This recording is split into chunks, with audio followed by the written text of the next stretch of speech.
Bien. Maintenant que vous avez vu que l'intro aussi a sauté, hein, qu'est-ce que tu veux que je te dise? On est parti pour un nouvel épisode de Total Extreme Wrestling. Voilà, le robot YouTube est très fort en ce moment. Et il est très fort, il est partout. Là, il est partout, là, il me surveille, il me traque. Et apparemment, il traque beaucoup les chaînes de catch parce que c'est une discussion qu'on a eue avec Ali de Catch Club. Lui, il a dit SmackDown dans son truc et apparemment, il a eu un Content ID parce qu'il a dit SmackDown. Ou il a écrit SmackDown, ou je sais pas, voilà. On a discuté, c'est vrai que moi je suis en train d'être flingué pour beaucoup de photos, même dans des 3CFM, des photos, des images en fait qui restent fixes pendant longtemps, pendant certaines vidéos qui peuvent rester fixes, je sais pas moi, pendant 10 minutes, au sein d'un décor, tu vois, pour un podcast qu'on fait. Et je commence à être, petit content ID, voilà, on vous enlève une partie de la monétisation de vos vidéos. C'est incroyable, donc là, désolé pour cette intro, CWTW qui ne restera pas forte, et désolé encore si je me plains de mes conditions de travail, au moins je peux encore travailler. C'est ça qui est génial dans cette situation, c'est que j'ai du temps à la maison, je peux travailler, même si bon, vous savez, je travaille avant tout pour l'instant, encore, sur le compte d'assaut CCL Catch, mais... Je suis là aussi pour vous apporter un peu de divertissement parce qu'on s'amuse avec TW, notre incroyable série où on contrôle la ECW. On est en juillet 1997, figure-toi qu'on a bientôt fait 2 ans au sein de la compagnie, au sein de ce truc. Alors, je le disais tout de suite, je vais tout de suite faire cet aparté. Ça c'est les catcheurs, non, ça c'est les catcheurs de tout le monde. Mon plan, ça va être de récupérer Steve Austin, mais je sais plus quand est-ce que je vais pouvoir le récupérer. Parce que, bon là pour l'instant il veut toujours pas nous rejoindre, donc ça sera pas pour ce mois-ci. Steve Austin, si je fais pas de bêtises, et que je vais voir Match History, c'est le dernier match. Histoire des derniers matchs de Steve Austin, donc là il travaille avec IWAJ, qui est une compagnie japonaise, il a bossé aussi à la CWA, en Autriche, en Allemagne, voilà, par là. Et moi je l'ai utilisé pour la dernière fois, voilà, en janvier 1997. C'est son dernier match, 2e semaine de janvier 97. Si je dis pas de bêtises, on va avoir ce deal des 6 mois, je vais pouvoir récupérer Steve Austin, normalement si tout se passe bien, en 3e semaine de ce mois de juillet. Parce que ça fera 6 mois que Steve Austin aura quitté la compagnie. Donc, en espérant qu'il puisse nous rejoindre, qu'il accepte de nous rejoindre. Et ça compensera en tout cas le départ de Rey Mysterio, parce que compte bien, je récupère Steve Austin, j'ai Brian Pillman dans la même compagnie, on va peut-être essayer de faire revivre une storyline que WWE a jamais pu... amener vraiment plus loin parce que Pillman blessé. Donc, on va tenter de récupérer sur cet épisode Stone Cold Steve Austin, ça sera le petit fil rouge qui fera bien plaisir, et bien entendu, voilà, avec du contrat et tout ce qui va bien. Et moi, ce qui me plaît, c'est que malgré le fait qu'il fasse la gueule, il a débloqué quand même ça, Loyal to ECW. Même si on l'a relâché de ses contrats, Loyal to ECW. Loyal to ECW. Donc, ça devrait, je pense, en toute logique, bien se passer. Avançons, avansus, 138 000 de profil le mois dernier, la grosse, énorme boulette de ce mois-ci, c'est d'avoir filé 5 000 $ à tout le roster. Voilà. Plus personne fait la gueule, mais 5 000 $ pour tout. Oui, bon, voilà, donc je pars avec 246 000 de déficit direct pour le mois. Donc, je ne m'attends pas à ce qu'on fasse des miracles et à ce qu'on soit positif à la fin du mois d'août. On va tenter de limiter la casse, on va peut-être faire plus de shows dans la Twistate où on brasse quand même beaucoup plus d'argent. Un petit détour bien entendu sur les popularités actuelles, comme vous voyez la Twistate se porte très très bien avec un gros 68. L'Écosse a pris un petit point, voilà, on est passé à 26, alors qu'on diffuse plus que chez eux le petit programme XTV qui est le programme B, le programme mineur. Le South East est pas mal, 43, ça continue de grimper. Le New England est à 50, le Mid-Atlantic est à 59, les Grands Lacs sont à travailler, tout comme le Mid-South, le Mid-West qui monte petit à petit, parce que bit de rien, ça c'est des stats. Si on regarde le track progress, alors le track progress se fait pas sur l'importance, mais sur la popularité. Vous voyez bien que c'est des régions dans lesquelles, voilà, Northwest, par exemple, on était à 3, là on est passé à 8, là de 4 on passe à 9, de 9 on passe à 15, de 12 on passe à 19, voilà, en l'espace d'un an, mais ça prouve que ça grimpe, et ça grimpe vraiment, là, sur les 2 derniers mois, depuis qu'on est au niveau culte. Donc on va réussir à faire grimper tout ça, je l'espère, le plus vite possible, même si là, ce mois-ci, ça va être un peu le coup d'épée dans l'eau, parce que je vais privilégier des shows qui rapportent beaucoup d'argent, je vais faire attention à pas trop en dépenser. Qu'est-ce qui se passe au niveau de mes storylines? Quelle storyline on doit faire avancer? Donc Taz, qui doit quoi clôturer cette storyline avec Taz et pas Brian Pillman, et Kurt Hennig.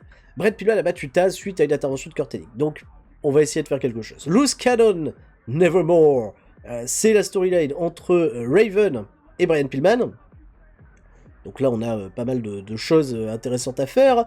Et Stevie Richards en chasse pour le titre de la XTV, le titre TV, qui est XTV, de Lightning Kid. Voilà. 67. Pas pire, pas mieux. Donc, et ce titre XTV d'ailleurs, parce que comme je l'utilise encore, j'utilise les catcheurs XTV dans le roster principal, de temps en temps pour combler un petit peu, je vais d'ailleurs le renommer, ce titre. Je vais enfin le renommer, non plus Television Champion, mais non pas World Television Champion, ça va être XTV Champion. Normalement, je peux modifier le titre, on peut le modifier. Et ça va être le ECW XTV Championship, voilà. Tout simplement renommé. Qu'est-ce qu'on avait d'autre? Je regarde un petit peu le récap du dernier show pour savoir vers quoi on part. Steve Richards, Chavo Guerrero, donc ça c'est le dernier XTV. Stevie Guerrero, attends, c'est dans les... Ça c'est le truc que je dois faire d'habitude avant de lancer la vidéo, que j'ai pas véritablement fait, je m'en excuse. ECW, voilà. On va pouvoir voir History, le dernier Hardcore TV, qu'est-ce qu'on avait fait? Donc oui, Brian Pillman, qui avait affronté Taz, et Raven qui s'était vengé de Brian Pillman, ok. Paul Heyman qui est demoted, c'est-à-dire il a perdu son statut de general manager pour le moment, enfin de commissionnaire ou de ce que tu veux, pour notamment la composition des matchs. Là, les pleins pouvoirs pour le moment sont aux mains de Jenna Jameson. Steve Richards et les Suicides Blondes ont battu le Let It Kill les Dudley Boys. Donc ça c'était pour vraiment bien démarrer la storyline. Vader prête pour sa nouvelle victime, mais Vader je vais le mettre un petit peu de côté parce qu'il coûte cher, Pépère, il est pas en contrat signé. Chris Benoit et Malenko ont fait un no contest avec les Pitbulls parce que oui, on va essayer de mettre Malenko et Benoit en équipe pour la suite. Tommy Dreamer bat Chris Justice. Voilà, dans un match classique CW. Ouais, ok, on avait fait un show sympa parce qu'on 88 personnes, c'était quand même loin d'être déconnant. On était dans la Twisted 80. Je regarde si on avait eu d'autres. Là, on l'avait fait où ce show? On l'avait fait dans les Grands Lacs. Hein. Notre Holiday in Hell, c'était dans les Grands Lacs. Là, on était dans le New England, on avait fait un 79. South East, on avait fait un bon 80. Très bon 80 dans le South East. Twisted Sold Out dans le Top XTV, Sold Out, Twisted. Parce qu'il y a des XTV qu'on fait à combien? 1600. Il faut prendre des plus grandes arènes pour XTV. Ah ouais, là on a pris de plus grosses arènes, on a fait 2100, bah oui. 2100 personnes pour... Ah oui, bien sûr, on va prendre des plus grandes arènes. Hein. Bon, il faut essayer de gagner beaucoup d'argent ce mois-ci, c'est l'objectif pour rattraper nos bêtises. La bonne nouvelle, bah, c'est que personne fait la gueule. Tout le monde est en bonne condition, donc ce qui devrait, logiquement, nous aider à avancer. Alors, pendant que ça avance, pendant que ça charge et que ça nous amène au moins au mercredi pour enregistrer Hardcore TV, vous m'avez demandé dans le dernier épisode, oui, quid de Goldberg. Mais Goldberg, en fait, il démarre dans le jeu déjà signé par WCW. Donc je ne peux malheureusement pas le recruter. Malheureusement ou heureusement, peu importe. Parce que Goldberg n'a pas non plus des stats incroyables. Bob Backlund quitte WWF. Il ne m'intéresse pas du tout, Bob Backlund. Je suis désolé. Attends, alors. Je voulais regarder Bill Goldberg pour que vous voyez un petit peu le garçon avec plus d'infos. Voilà, il démarre signé par WCW.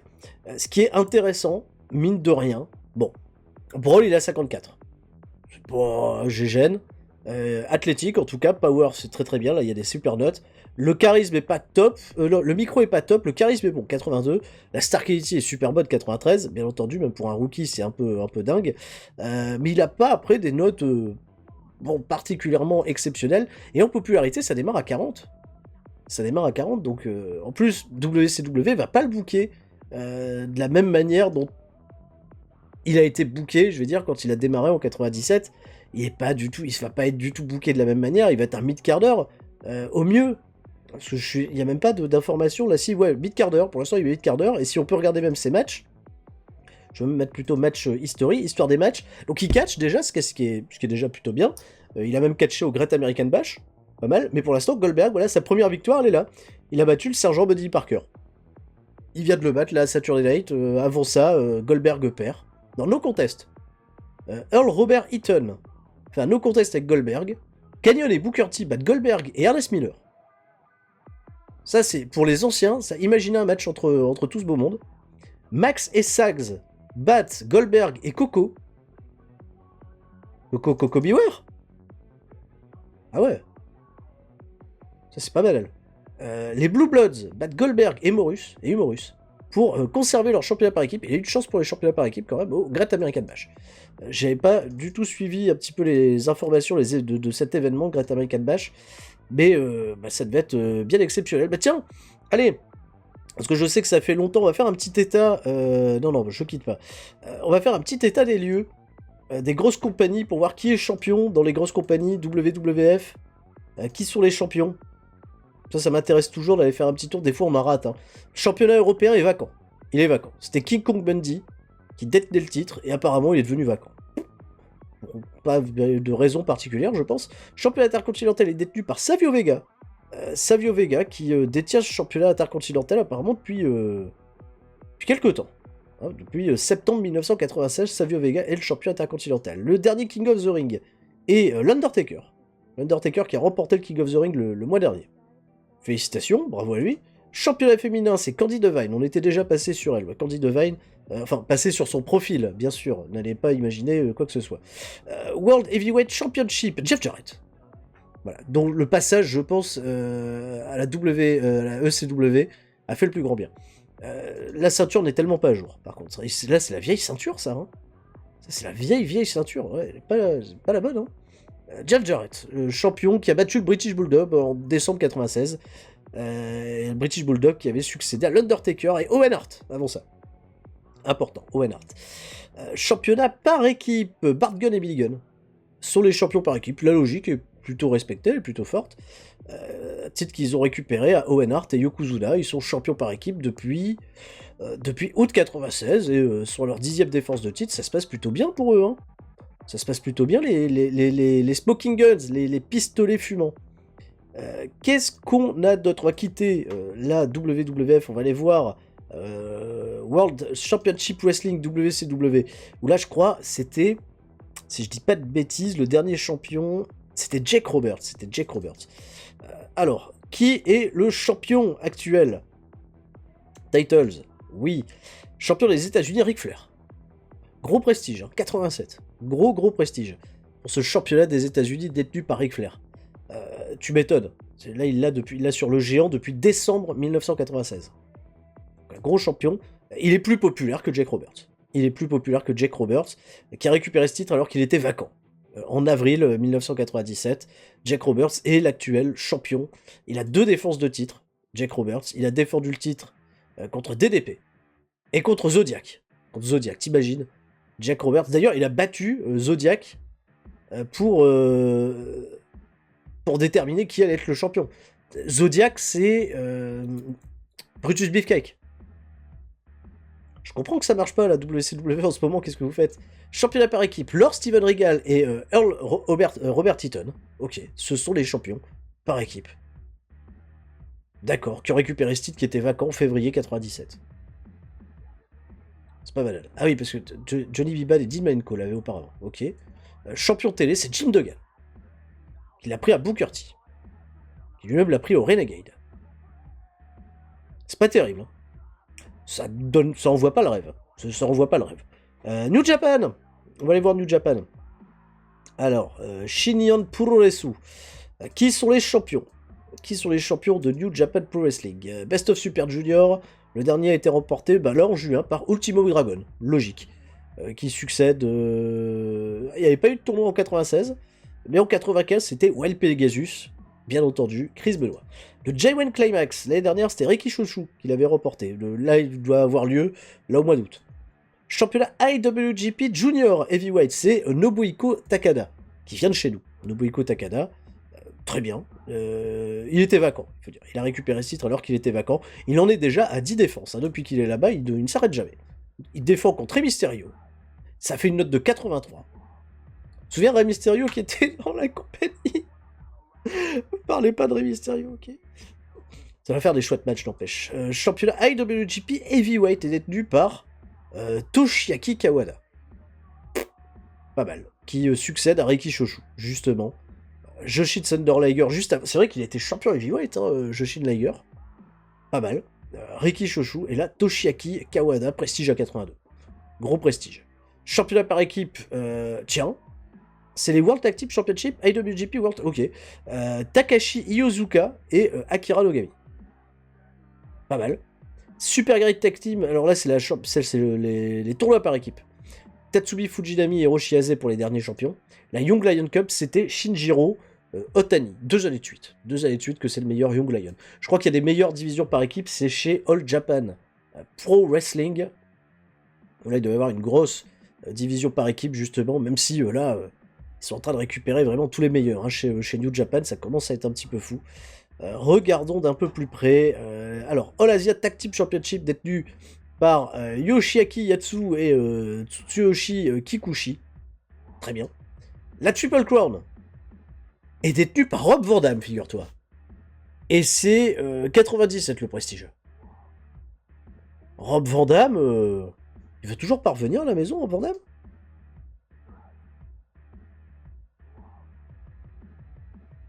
Eh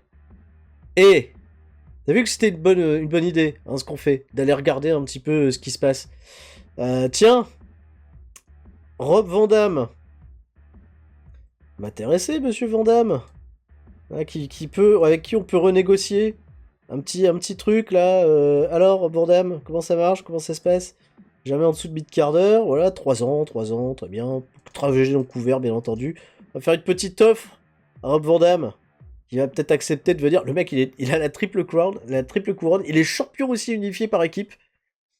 Et on va peut-être le récupérer enfin, Rob Van Dam. C'est pas mal. J'avais oublié que Rob Van Dam était libre potentiellement d'apparaître chez nous. Puis là, il s'en sort bien. Il est aussi champion par équipe avec Koji Kanemoto. De bien sympathique et épique. Le championnat de junior est détenu par Tsuyoshi Kikuchi. Ok, les mecs chantent tout. Le Carnival, c'était Misawa en 95. Apparemment, il n'a pas été refait, le Carnival, cette année. Ok. Et Real World Tag League, c'est Mitsuharu Misawa et Steve Williams qui l'ont remporté la dernière fois en décembre 96. Attendre décembre 97 pour en voir un petit peu plus.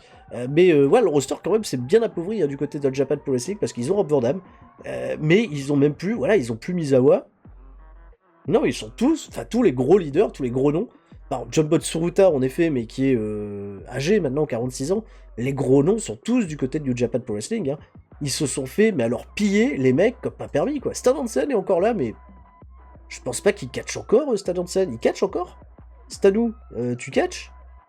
Alors que tu regardes les top titres, bah, regarde janvier, Stan Hansen, il est dans un match avec Kobashi, Akiyama, Hansen qui battent Williams, Linger et Kanemoto, 99.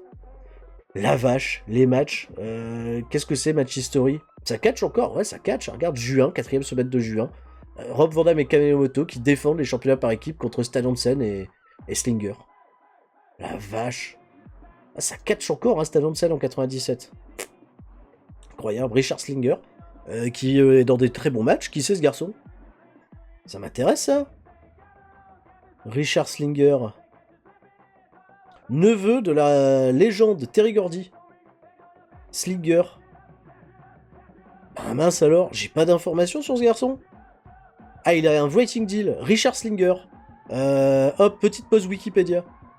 Alors, Richard Aslinger, né le 16 septembre 1971, est un lutteur professionnel américain à la retraite, connu sous le nom de Bag, Ring, c'est ma traduction, parce que là j'ai fait une traduction directe du Wikipédia anglais.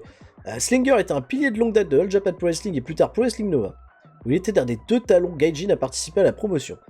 Talon donc heel, hein, bien sûr, évidemment. Il est également l'un des nombreux lutteurs Noah à figurer dans le jeu vidéo King of Colosseum. Et en effet, ouais, famille, je vois Terry Gordy, oncle, Ray Gordy cousin, neveu de la légende All Japan, feu Terry Bam Bam Gordy. Slinger est devenu le stagiaire du dojo All Japan Pro Wrestling. Il fait ses débuts en 88. Et ben écoute, je dois passer souvent à côté de ce jeune homme. Ou alors des fois, j'ai peut-être vu des matchs avec lui sans savoir comment il s'appelait, c'est pas impossible. Parce que je regarde beaucoup des fois du catch par équipe de All Japan. Et je suis bien passé à côté de ce mec. Eh ben dis donc. Il a fait de nouveau équipe avec Gordy et Williams en 92 face à Misawa, Kenta Kobashi. Ouais, il a fréquenté quand même du bien bon monde. Au terme de leur run, il fait équipe avec Steve Williams contre Akira Taue et Toshiaki Kawada le 3 septembre. Et fera équipe, eh ben... Bah j'aime bien, moi, apprendre des trucs comme ça, je m'intéresserai. Et en 2000, il part à Noah. il fait la navette, il part à Pro Wrestling No Rise, il va s'arrêter en 2005. Richard Slinger. Il s'arrête comment? Il arrête quand son catch? Il a gagné une bataille royale. Il a gagné une bataille royale junior en 92, ok. C'est tout ce championnat, ça s'arrête là. Loki, patati patata, et Kanemaru, Sugira n'ont jamais remporté les titres par équipe et il se retire, voilà, tranquillement en 2005. Tranquillement, le mec il a fait une petite carrière un petit peu dans l'ombre. Joli, je connaissais pas. Je vais être transparent avec vous. C'est génial parce que j'adore. Je vais vous faire une confidence. Moi, c'est en jouant à des jeux comme à l'époque EWR et même encore avant ça, c'était Extreme Warfare Deluxe qui tournait sur MS-DOS que j'ai commencé à m'intéresser à plein de catcheurs que je connaissais pas. Moi, je suis un peu à la base. Je connais la télé, tu vois, WWF, tout ça. Et quand j'ai joué à Extreme Warfare Deluxe, il y avait des noms de catcheurs comme ça qui avaient des super stats. Je me suis dit, tiens, qui c'est ces mecs? Qui c'est Misawa? Et puis voilà, c'est comme ça que tu vas t'intéresser, découvrir des gens. Et bah écoute, c'est une belle découverte. En plus, il y a des stats assez intéressantes. Bon, 46 en hardcore, bah hyper intéressant pour nous, mais 72 en brawl. Bon, le Star Power doit pas trop y être. Star Quality 55. Charisme y est pas non plus.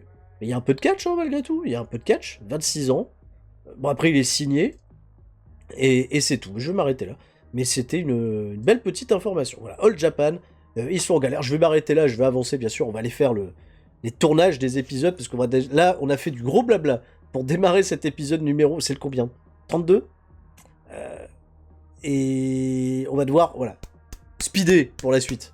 Bon, DDP a signé avec WCW. Là, bah, il n'y avait pas trop de surprises parce qu'ils lui ont proposé tellement de thunes que j'ai dit, ouais, ils sont passés quasiment du kit au double. Donc je pouvais véritablement pas suivre. C'était un petit peu trop pour moi. On est dans le Mid-Atlantique, mais on va changer, on va aller dans la Twist-State. Incident avec Jenna Jameson et Bella McGee-Cutty, qu'est-ce qui se passe? Ah bah non, apparemment elles ont découvert qu'elles avaient tous les deux une passion pour la photographie. Quand on connaît les deux demoiselles, Jenna Jameson et Bella McGee-Cutty, on se pose des questions à savoir de quelle photo parlons-nous. En écho à ce qui s'était passé la dernière fois, on débute avec Chris Benoit contre Gary Wolf, hein, étant donné que les deux équipes avaient fait un match nul, draw, Dean Malenko et Benoit contre Gary Wolf et Mad Buster. Là ça sera à nouveau, non c'est quoi? C'est Benoit, pardon, qui gagne contre Gary Wolf, un match qui était prévu pour chauffer la foule, qui fait un excellent 77, c'est parfait pour débuter un show, 77, Benoit, Gary Wolf, très bien. Voilà, victoire par soumission en 9 minutes, classique CW Rules match, il y a une note de Benoit qui est de 83, j'ai rien à dire, Gary Wolf fait un petit 57, mais bon, c'est pas grave, il y a Benoit qui porte le match, c'est bien. Et derrière, les deux équipes vont se battre, grosse bagarre entre tout le monde, voilà, grosse bagarre. Et on trouvera un moyen de décider qui ira affronter Edge et Christian derrière, bien sûr, c'est bien. Ensuite, Doug Gilbert, qui se fait chambrer par Kurt Hennig parce qu'il est incapable de trouver un partenaire. Donc Kurt Hennig lui dit de toute façon, j'ai pas le choix, je vais devoir faire équipe avec toi prochainement parce que Rocky est blessé. Rocky, il est out pour quelques temps, là. On n'a plus Rocky Maivia pendant quelques temps. Va falloir assumer, et tout le monde improvise. Ça me fait un 76, tout le monde s'en sort bien, apparemment. Voilà, Jenna Jameson fait un bon boulot. Doug Gilbert fait un super boulot en imprévisant. Donc on va essayer vraiment de se baser au sein de la Dangerous Alliance, où on n'a plus que 2 catcheurs actifs. Avec Kurt Hennig et Doug Gilbert. Alors, on va essayer de se débrouiller comme ça. Les Dudley Boys affrontent les Bastard Dudes dans un match qui me fait une note exceptionnelle de 82. Alors que Al Snow est blessé. Al Snow est blessé. Dans un match qui a eu du très bon catch et de la bonne 8, les Dudley Boys battent some Bastard Dudes dans un Cole Minor Gloves match quand Bubber et Dudley bat Al Snow par pitfall après le Dudley Death Drop. La blessure de Al Snow... Attends, World Truth took a big toll. Bon, ça fait un 82. Bubber et Dudley et Devon Dudley montraient une superbe chemistry ensemble comme d'habitude. Ils font une note tous les deux de 91, quand Al Snow et Bullpaint font 53 et 49. Les Dudley Boys, dès lors qu'ils sont en équipe, ça me fait des notes fantastiques. Et moi, je veux des fois me dire, il faudrait peut-être les tenter en solo. Mais là, c'est la folie, les Dudley Boys ensemble. Hein. C'est très très bien. Hein. Ça s'améliore sans arrêt. Derrière, un petit tank freestyle, voilà, entre eux, avec Dreamer qui propose son aide à Taz, avec Francine, bien entendu, qui est là pour faire joli, vu qu'elle manage désormais Tommy Dreamer, Taz et Kurt Hennig off-screen, parce que justement, c'est pour aller affronter Kurt Hennig et Doug Gilbert dans le Main Event 74 honnête.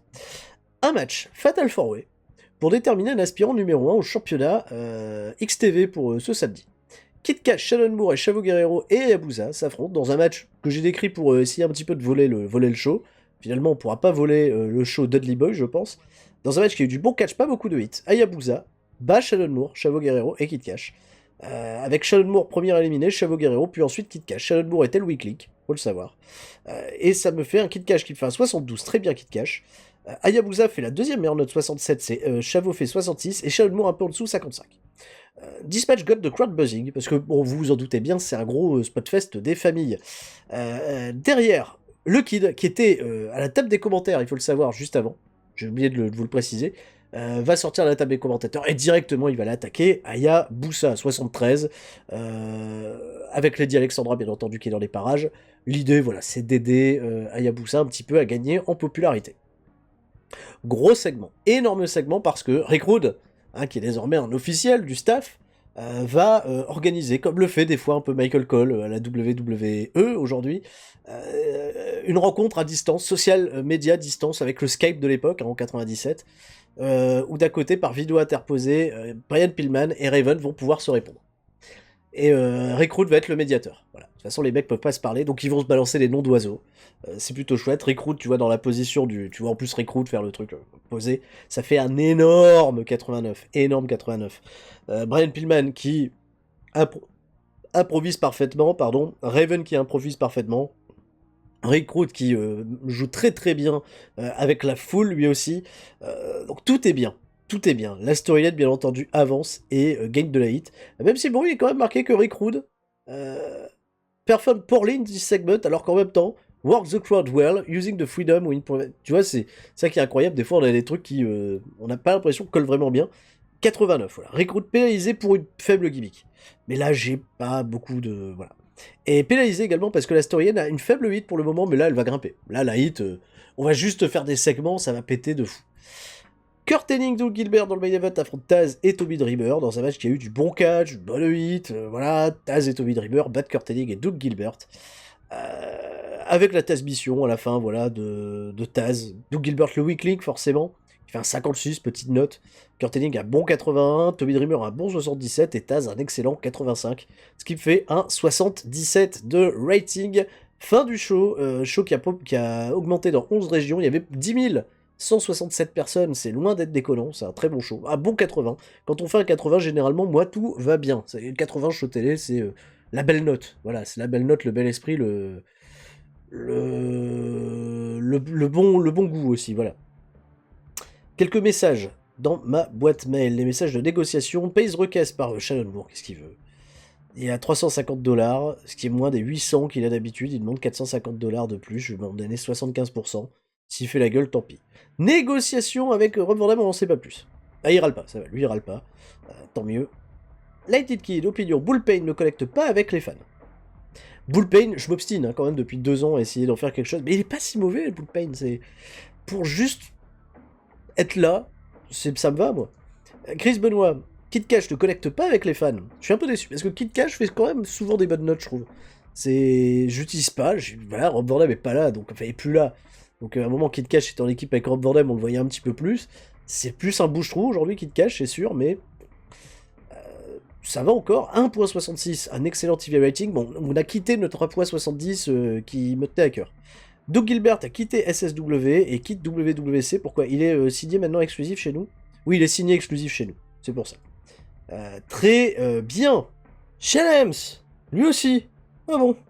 Shane qui réclame une augmentation. Après Shannon Moore, Shane aussi, très bien. De 350, il va aller à 770, il va aller un peu moins loin, mais 60, voilà, 315, on va donner pareil. Et j'attends toujours pour Rob Van Dam. Ça me tarde d'avoir Rob Van Dam. Peut-être, faut espérer. Lighted Kid Opinion, donc Bullpain ne connecte pas. Mais ça, c'est des trucs que j'ai déjà vus, non? Où il y a des trucs en plus. Oui, il y a ça en plus. Il y a Steve Austin qui s'engage pour un tour complet avec la Bad Bat. Mais si je lui propose une exclusivité, je vais pas être embêté. Je vais pas être embêté parce que Bad Bat, donc c'est la Battle Art, ils lui ont pas proposé un statut exclusif, donc pour moi c'est tout bénef, hein. Vas-y, tourne avec la Bad Bat, fais ce que tu veux frère, on va venir te chercher en 3ème semaine. XTV, t'as vu les backstage ratings augmentent, hein. On est là désormmais à 72%, donc ça c'est plutôt chouette. Incident avec Shane Helms. Incroyable, Shane Helms qui arrête pas quoi. En plus, je l'ai accepté de l'augmenter. Il a raté un meeting avec un road agent en tant qu'employeur. Je dois d'ailleurs désormais comment gérer la situation. Ça commence à faire beaucoup, hein. Ça commence à faire beaucoup. Amende. Et il améliore sa behavior, ok. Et il est content de ma décision. Amende, le mec est content, très bien. Incident avec Lady Alexandra et Terry Funk, hein, qui désormais est du côté de XTV Terry Funk hein, en attendant. Donc, le wrestling court, bien entendu, elle est amenée devant la cour des catcheurs, elle a, voilà, pris tard son partenaire, la personne avec qui elle devait voyager, elle est passée la prendre en retard. Donc le juge Terry Funk l'a jugé coupable, et sa sentence c'est de payer le trajet, dans les repas des trajets de son partenaire avec qui elle voyage, donc je ne sais pas qui c'est, si c'est le kid ou pas, j'en sais rien, pour les 3 prochains shows, donc tant mieux pour son partenaire de voyage, de trajet.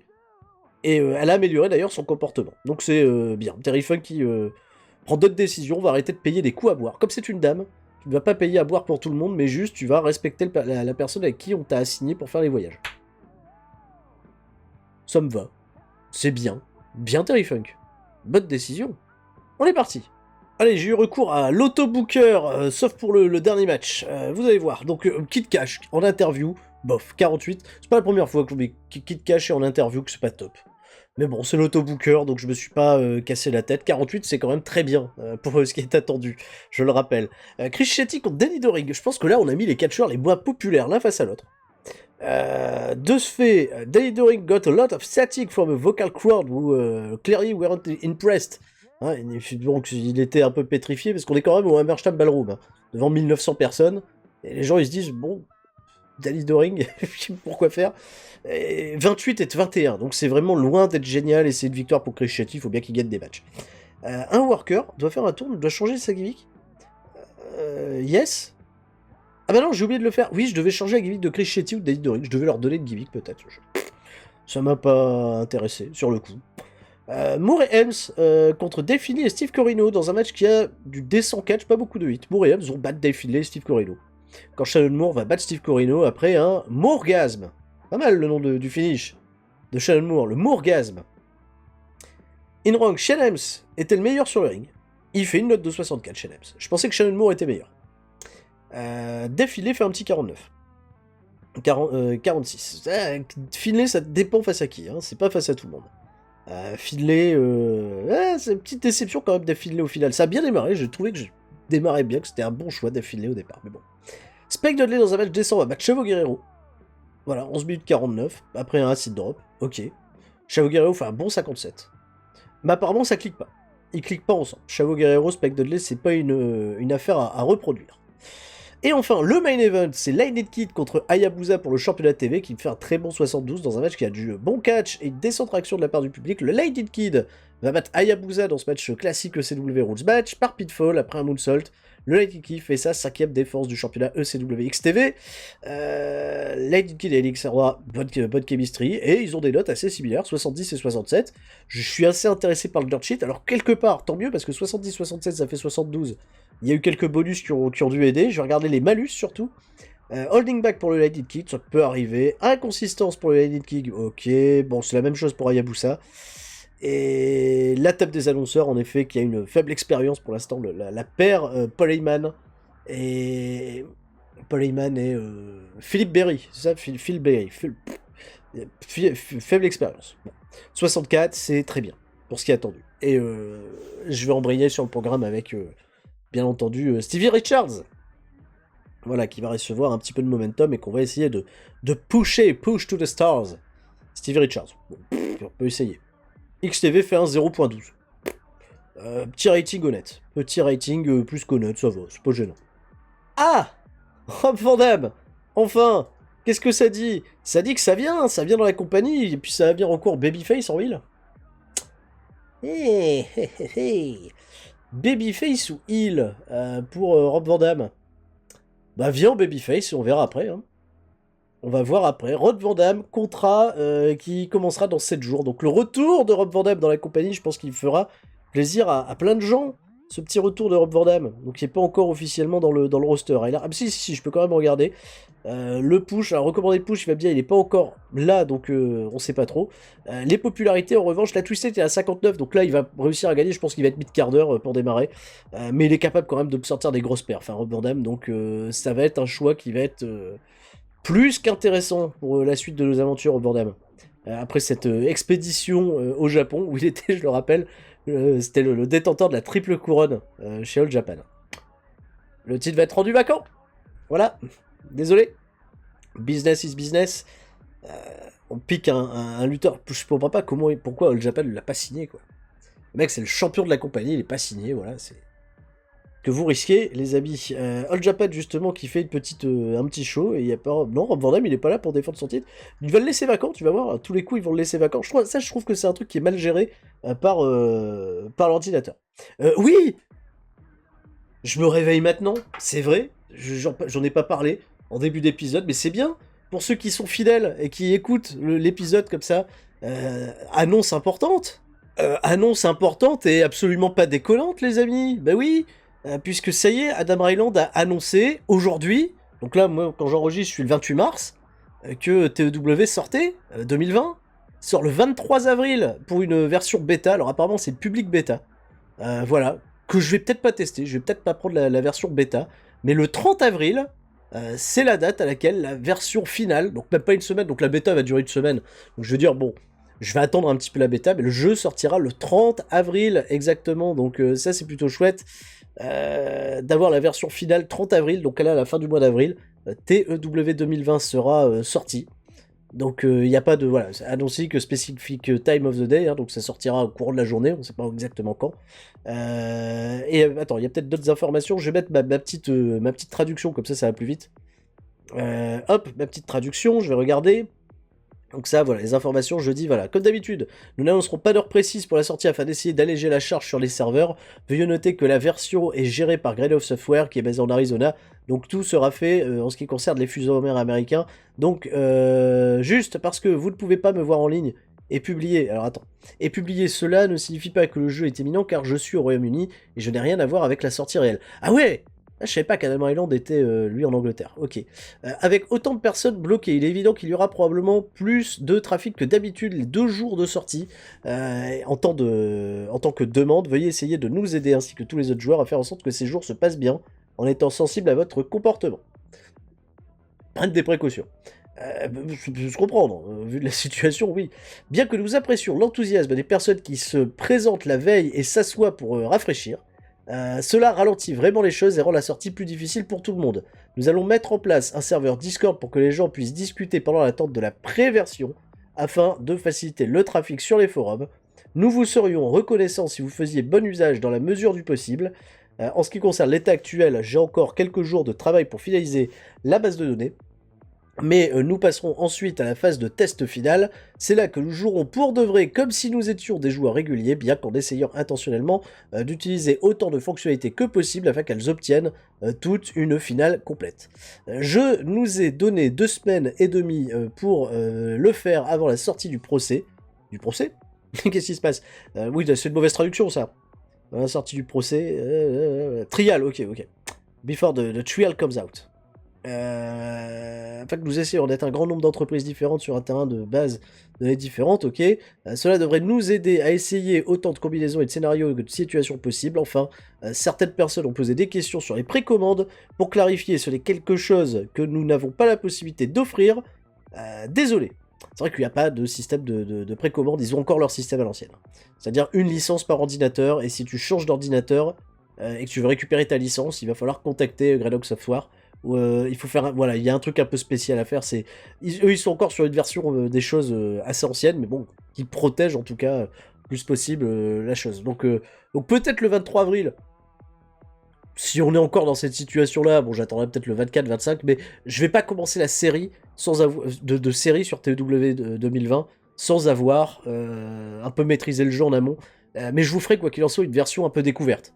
Même s'il n'y a pas de mode encore véritablement créé, tu vois, de database créé pour jouer le mode avec jouer le jeu avec des bons modes, je vais quand même essayer, bien entendu, de faire une version, de faire une petite vidéo découverte. Mais la série, on prendra un petit peu de temps hein, pour la monter si on fait une nouvelle série. Donc voilà, là vous le savez, on est le 28 mars, dans un mois. Techniquement parlant, c'est vrai que vous pouvez verser une larme. On aura peut-être terminé avec notre ECW 1997. Peut-être qu'on la poursuivra en parallèle, mais il paraît que ça va être dur. Il paraît que si t'as tout chat EW 2020, tu sauras plus faire machine arrière, donc... Voilà, hein, c'est comme quand je jouais à EWR, à la fin j'en avais marre de jouer à EWR, de terminer la saison 2, je voulais finir vite parce que je voulais attaquer TEW qui est largement mieux, bien sûr. Bien sûr, bien sûr, bien sûr. Et j'ai tardé, hein, pourtant, pour m'y mettre, réellement. Enfin bref, voilà, j'avance. Des petites informations que... Ah, ça vous a plu hein, ce petit aparté sympatoche, bah voilà. Cet épisode va durer longtemps. Et je vais peut-être pas le tourner sur une journée. Incroyable. Hardcore TV qui débute avec une grosse bagarre. Une grosse bagarre. Oui, il n'y a pas eu d'incident, hein, de show, rien du tout. Hein, tout va bien. On est posé, on n'est pas à la Twisted, on est FL Alico Arena. J'ai même pas regardé où on était. J'ai pas mis la Twisted, donc on doit être dans une plus petite salle, mais bon, c'est pas grave. 3000 personnes, FL Alico Arena, grosse bagarre entre toute la division par équipe. Là, les mecs se sont tous pis sur la gueule. Christian, Sexter Castle, Chris Benoit, Malenko, Gary Wolf, Mad Bullbuster, les Dudley Boys, tout le monde se met sur la gueule. Tout le monde se met sur la gueule. De ce fait, j'ai pas pu rajouter un truc supplémentaire, mais Jaya Jameson, elle va prendre une décision plus tard dans le show, elle va dire prenez un membre de chaque équipe, là, hein, voilà, et on va faire un Fatal 4-Way hardcore pour déterminer des aspirants numéro 1 au titre. Donc ils doivent tous choisir un mec en hardcore, ils vont s'affronter dans le main event du show, le main event. La division par équipe, rigole pas. Main event Fatal 4-Way hardcore, très bien. La performance de Chris Benoit est bonne. Elle est bonne. 75. Steve Richards contre Doug Gilbert. Petit match pour donner du momentum à Steve Richards contre Doug Gilbert, qui a un momentum totalement au chiottes, qui me fait un match décent. Voilà. Il me fait qu'un petit 51, Steve Richards, 58 pour Doug Gilbert, 61 pour le match final, donc c'est pas si mal. C'est pas si mal. Derrière, Steve Richards va défier le Lightning Kid pour la semaine prochaine. Ils veulent s'affronter pour... Enfin, pas la semaine prochaine, ils veulent affronter XTV, ils veulent le championnat. Ça fait pas des segments non plus super chouettes. Hein. Steve Richards, je m'attendais quand même à un petit peu mieux. La storyline avance avec le segment, mais va pas particulièrement gagner de la hit. Derrière, le Sandman va battre Bullpain dans un match pas terrible, parce que cette match bat Bullpain, classique ECW Rule match. Ok. J'ai mis Mayhem en match. En plus, ça aide normalement Sandman. Mais la foule a pas aimé la nature overbookée du match. Donc Mayhem, c'était pas le bon choix. Le Sandman fait une unique performance de 68. Bullpain 53. Pas top. Vraiment pas top. 59. Derrière, le Sandman fait une promo en disant qu'il a de l'unfinished business. C'est-à-dire qu'il a pas fini de régler ses comptes avec quelqu'un. Et que cette personne le saura bien assez vite. On sait pas. Les mystères. Les mystères du Sandman. Nouveau segment, nouvelle promo entre Raven et Brian Pillman à distance. Cette fois-ci, c'est pas Rick Rude qui va faire l'intermédiaire, mais c'est ce bon vieux Joey Styles, l'autre présentateur. Alors, ça fait moins bien. Ça fait 75 seulement. Ça n'a pas marché aussi bien qu'avec Rick Rude. Raven, donc les mecs tous en impro, ça marche toujours super bien. Mais Joey Styles avait l'air perdu dans le segment. Joey Styles, ça l'a moins fait. Donc, 75. C'est pas aussi grave. Ça va, c'est honnête. Derrière, grosse promo. Grosse promo. C'est pour ça que je comptais pas là sur Pillman et Raven, particulièrement. Je comptais vraiment sur cette promo-là, sur Jaya Jameson et Kurt Hennig, qui sont quand même très très cool la haut de la carte, dès lors qu'ils sont en promo. Je fais souvent de la super note, et là c'est lui 88. Jaya Jameson a besoin de choisir un aspirant numéro 1, puis j'ai des petites notifs qui arrivent, je vais couper, un aspirant numéro 1 au championnat de Kurt Hennig pour le prochain pay-per-view, qui arrive là dans une semaine et demie. Donc elle va parler bien entendu de Taz, elle va parler de Tommy Dreamer, mais ça va être ni l'un ni l'autre, hein, et vous allez voir qui ça sera. Voilà. Et la storyline gagne de la hit. Donc performance de Kurt Hennig fantastique, bien entendu. Kurt Hennig super au micro, il s'amuse, enfin voilà, le segment est super, et c'est Chris Shetty qui vient derrière, qui est de la famille, hein, qui je sais plus, neveu, cousin de Taz, je sais plus exactement. Shetty, son lien de parenté avec Taz. Kurt Hennig va battre Chris Shetty, on s'en fout, en 6 minutes 19. 6 minutes 19, ça me fait penser à Rey Mysterio, non? Ça vous fait exprès. Par soumission avec un knee bar. Voilà, Kurt Hennig fait sa 6ème défense du championnat. Il s'en fout, c'est hyper drôle. Et Kurt Hennig, shone in this match. Le mec, il a brillé. Une belle performance, le mec brille dans le match. Bah écoute, tant mieux, hein. Shot, c'est bien, hein. D'ailleurs, ça l'a rendu très bien. En plus, Shetty fait un 30 et lui 85, donc... bon, ça me fait 68, je m'en fous, c'est pas mon main event. Ah oui, non, oui, voilà. Gimmick change, parce que pour l'instant, sa gimmick, c'est rien. Donc, full, et là, j'avais dit de Young Lion. Donc, Young Lion, c'est below average, donc c'est bien. Que Shetty, ok, on s'en fout. 68, très bien. Derrière, énorme angle, parce que forcément, tu t'en prends à Shetty. Taz est dans les parages, il va pas aimer le fait que Kurt Hennig ait manqué de respect à la famille. Taz va attaquer Kurt Hennig, ça va faire un gros 90. Très gros 90. Et vous doutez bien qu'on va finir prochainement hein, cette affaire entre Kurt Hennig et Taz dans un combat qui peut être quand même un petit peu passionnant si on fait bien mousser cette storyline. Ça peut être bien, la gagner de la hit en plus, donc quelque part, tant mieux. Enfin, le Fatal 4-Way Hardcore avec ma division tag me fait une excellente note de 81. J'ai pris un petit risque, je suis pas mécontent de l'avoir pris. Dans un match qui a eu du bon catch et une décente réaction de la part du public, Chris Benoit a battu Christian Cage, Bubba Ray Dudley et Gary Wolf dans ce match hardcore en 14 minutes 40 quand Chris Benoit a battu Christian Cage par soumission. Chris Benoit a porté le match en termes de in-ring performance, il fait une super note de 83, Christian Cage fait un 62, Bubba Ray Dudley fait un 70 quand même, qui est pas en équipe, 70 pour Bubba Ray Dudley, c'est pas mal, et Gary Wolf fait un 67 qui est plus Colette, donc je suis assez content de tout ce qui s'est passé. Chris Benoit well suited in the style of the match. Alors j'avais marqué dans les recommandations, Ronald John Notes, Still the Show et Chris Benoit le vainqueur. Voilà, j'ai pas donné plus d'informations, donc ça s'est plutôt bien passé. Bubba Dudley il est bien aussi dans les matchs hardcore, ça lui plaît, Benoit aussi, il était plutôt à l'aise. Donc j'ai juste un moins pour inconsistance pour Bubba Ray, et faible qualité par la faible expérience de mon équipe de commentateurs, ça je l'ai pour tout pour le moment. Mais ça va changer parce qu'ils s'éclatent ensemble, Styles et Rick Rude. Donc c'est bien. Et par contre, Benoît me dit qu'il pourrait faire mieux dans un match qui n'est pas un match hardcore. Christian va me dire la même chose. Bon. 81. Ce qui est très bien. Ce qui est très bien. Ce qui est un excellent show. 81, c'est... on monte, hein, on continue de grimper, on continue à fournir de la grande qualité. C'est bien, c'est plutôt chouette. Plutôt chouette, et on se passe en plus de ça de Vader, et on va récupérer Rob Van Dam, tout va bien. Chris Shetty n'a pas le truc, selon Lighted Kid, je suis d'accord avec toi. 1.84, le meilleur rating qu'on ait fait pour un Hardcore TV, où on a main eventé avec la division par équipe. C'est super. Et Doug Gilbert se plaint.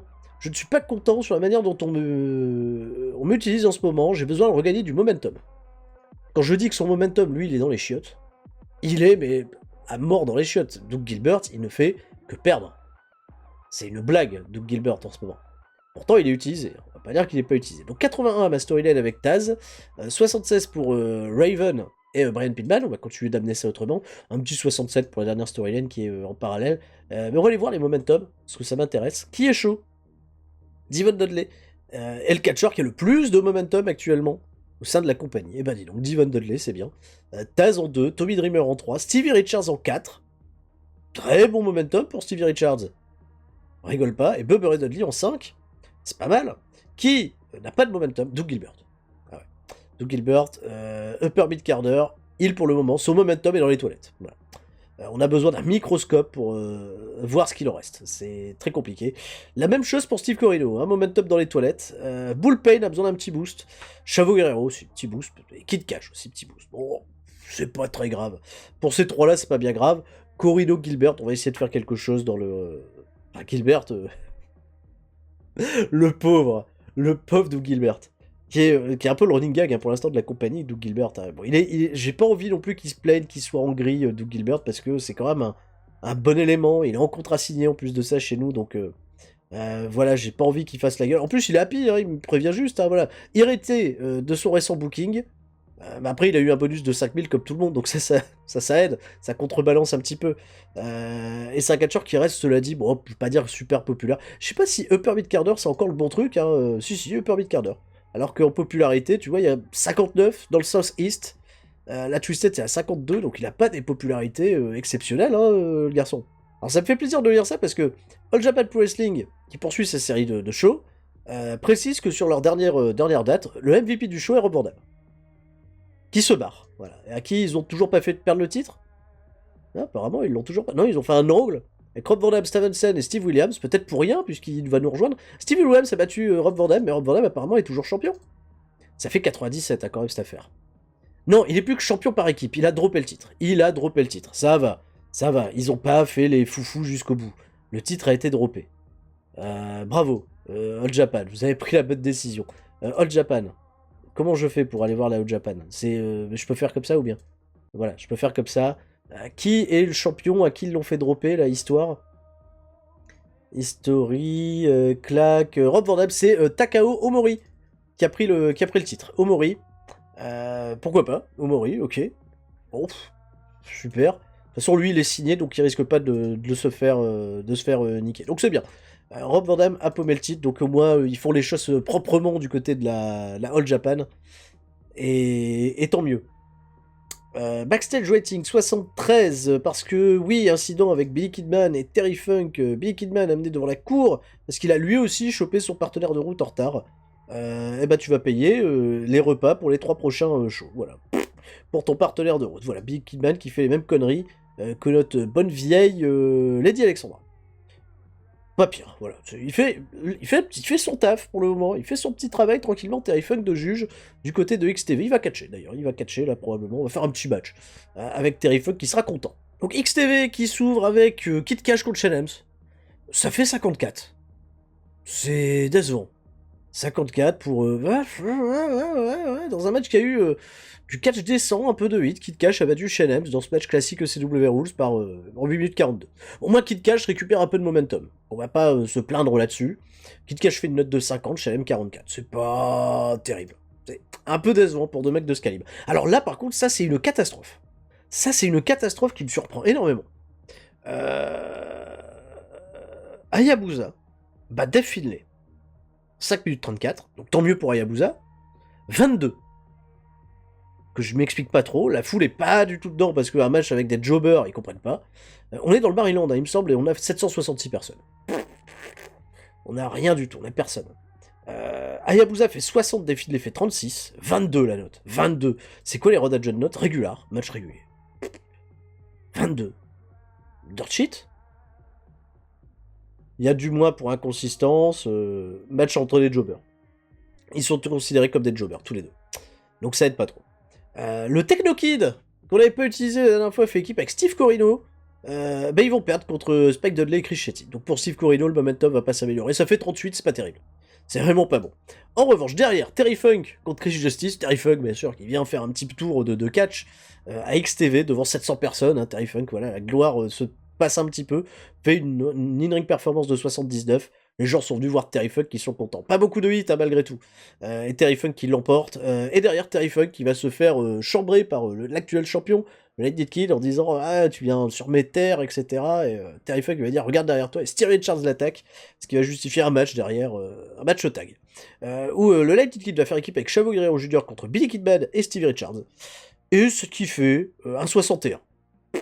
La storyline perd de late.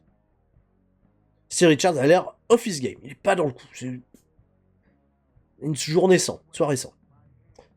C'est pas un bon show. 57. Pas assez de femmes attractives. 1 pour 17. Je vais faire du 1 pour 15 désormais. Pas terrible. Très bien. Pas terrible, mais très bien. Mais pas terrible quand même. Bien. Bah XTV, qui n'est pas la priorité, bien entendu, hein, qui est là juste pour donner de l'XP à des mecs et faire un peu rentrer de l'argent dans les caisses, mais bon, c'est pas la grosse caisse, hein. C'est peut-être pas le bon plan en fait, XTV. Hein. Je sais pas si le truc est véritablement rentable aujourd'hui. Chris Shetty n'a pas le truc, ça c'est des trucs que j'ai déjà vus, hein. 1.84, ça voilà. XTV, 0.12, ok, donc c'est un peu mieux que la semaine dernière en plus de ça. Et Tony Schiavone vient se re-signer avec WCW, j'avais vu qu'il y avait possibilité de le choper, mais ça m'intéressait pas. Rob Van Dam commence à travailler à partir de demain. Donc Rob Van Dam débarque de retour à la ECW. Bonne nouvelle. Hardcore TV qui démarre avec un premier match que j'ai trouvé très intéressant à faire parce que ma storyline autour de la division tag ne s'arrêtera pas là. Même si elle n'est pas notée, hein, c'est une storyline qu'on fait juste pour justifier des choses et faire des tests. On n'est pas embarqué dans une vraie storyline. On est d'ailleurs devant 9085 personnes dans la Tri-State. Tout va bien. City Arena, Arbor Yard, pas de problème. 79 pour ce match entre les Dudley Boys, Chris Benoit et Dean Malenko, qui sont normalement, Malenko et Benoit, les aspirants au championnat par équipe. Sauf que, Ce match va faire un match nul. Ça va être match nul, double count-out, personne ne gagne, tout le monde reste fort.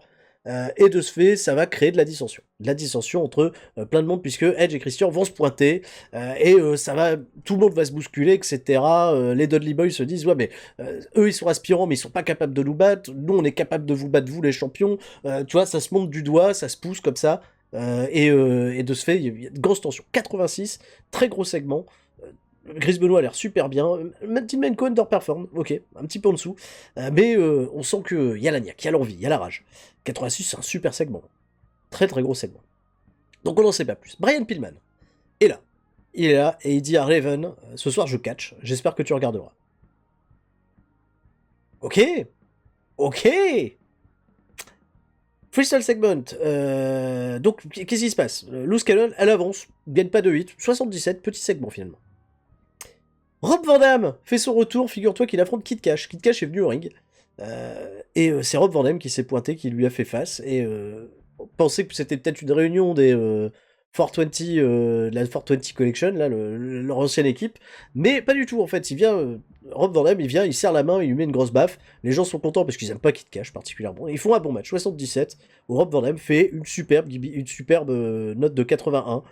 Initial Rating of Average pour sa gimmick. Bon, 81, c'est une excellente note en plus de ça pour un mid-quart d'heure. Alors, je l'ai mis dans la division XTV, Rob Van Dam, que j'utiliserai un petit peu partout, mais je vais l'utiliser aussi du côté de l'XTV. Comme ça, il va donner, je pense, des bons matchs à pas mal de catcheurs, il pourra dispenser un petit peu de son savoir. Donc, c'était un bon match pour lui. Bon, segment pénalisé parce que le risque est faible, et 77, c'est une très bonne note. C'est une très bonne note. Pour un match de mid-card, c'est très bon. Et derrière, Rob Van Dam, après ce match, va se faire attaquer par le Sandman. Les gens sont pas trop contents, je pense, de voir le Sandman, ça fait qu'un petit 69. Sandman qui avait dit j'ai du business non terminé. Alors ça concernait apparemment peut-être Rob Van Dam. Il est venu l'attaquer derrière. Rob Van Dam contre le Sandman pour un programme, voilà, un petit angle qui justifiera un match pour le pay-per-view qui va suivre. Parce que j'ai pas de plan pour le moment. Alors là, en revanche, les copains, je m'attendais tout sauf à cette note exceptionnellement forte. Puisque dans un match qui a eu du bon catch, une décente réaction de la part du public, Bad Bull Buster va battre Christian Cage. Dans un match classique ECW Rules Match, par pinfall, avec un running power slap suite à une intervention de Gary Wolf, qui me fait un 81. Cette note est hallucinante. 81 pour Christian Cage contre Bad Bull Buster. Alors que les notes là, c'est 75-63. C'est le booking qui reste très très fort. Je suis très surpris, très agréablement.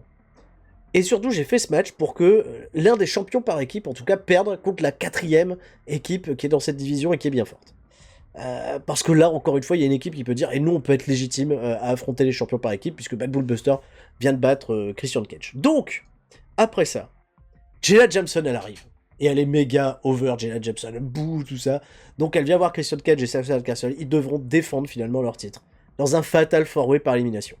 Et ça fait 89 de rating. On a une division par équipe là qui est exceptionnelle. Là, c'est des notes qui sont, mais alors très très fortes. Tout le monde improvise, etc. Tout se passe super bien. Tout va bien. Tout va très bien. Quelle division par équipe. Jenna Jameson qui fait un taf incroyable. Dans un match qui a eu du bon catch et une bonne 8, Brian Pillman va battre Stevie Richards. 70. Alors Stevie Richards, normalement, c'est un projet pour Lightning Kid, mais il me fallait un Babyface au moins mid-quart d'heure qui devait, je pense, au moins pouvoir coller et sortir un bon match, enfin faire briller correctement Brian Pillman. Ça fait 70, c'est pas non plus exceptionnel. Pillman fait un 81. Stevie Richards 65. Je suis un peu déçu de la perf de Richards. Pénalisé pour dire go all out, pourquoi all out? J'ai mis Wall Brawl, bon.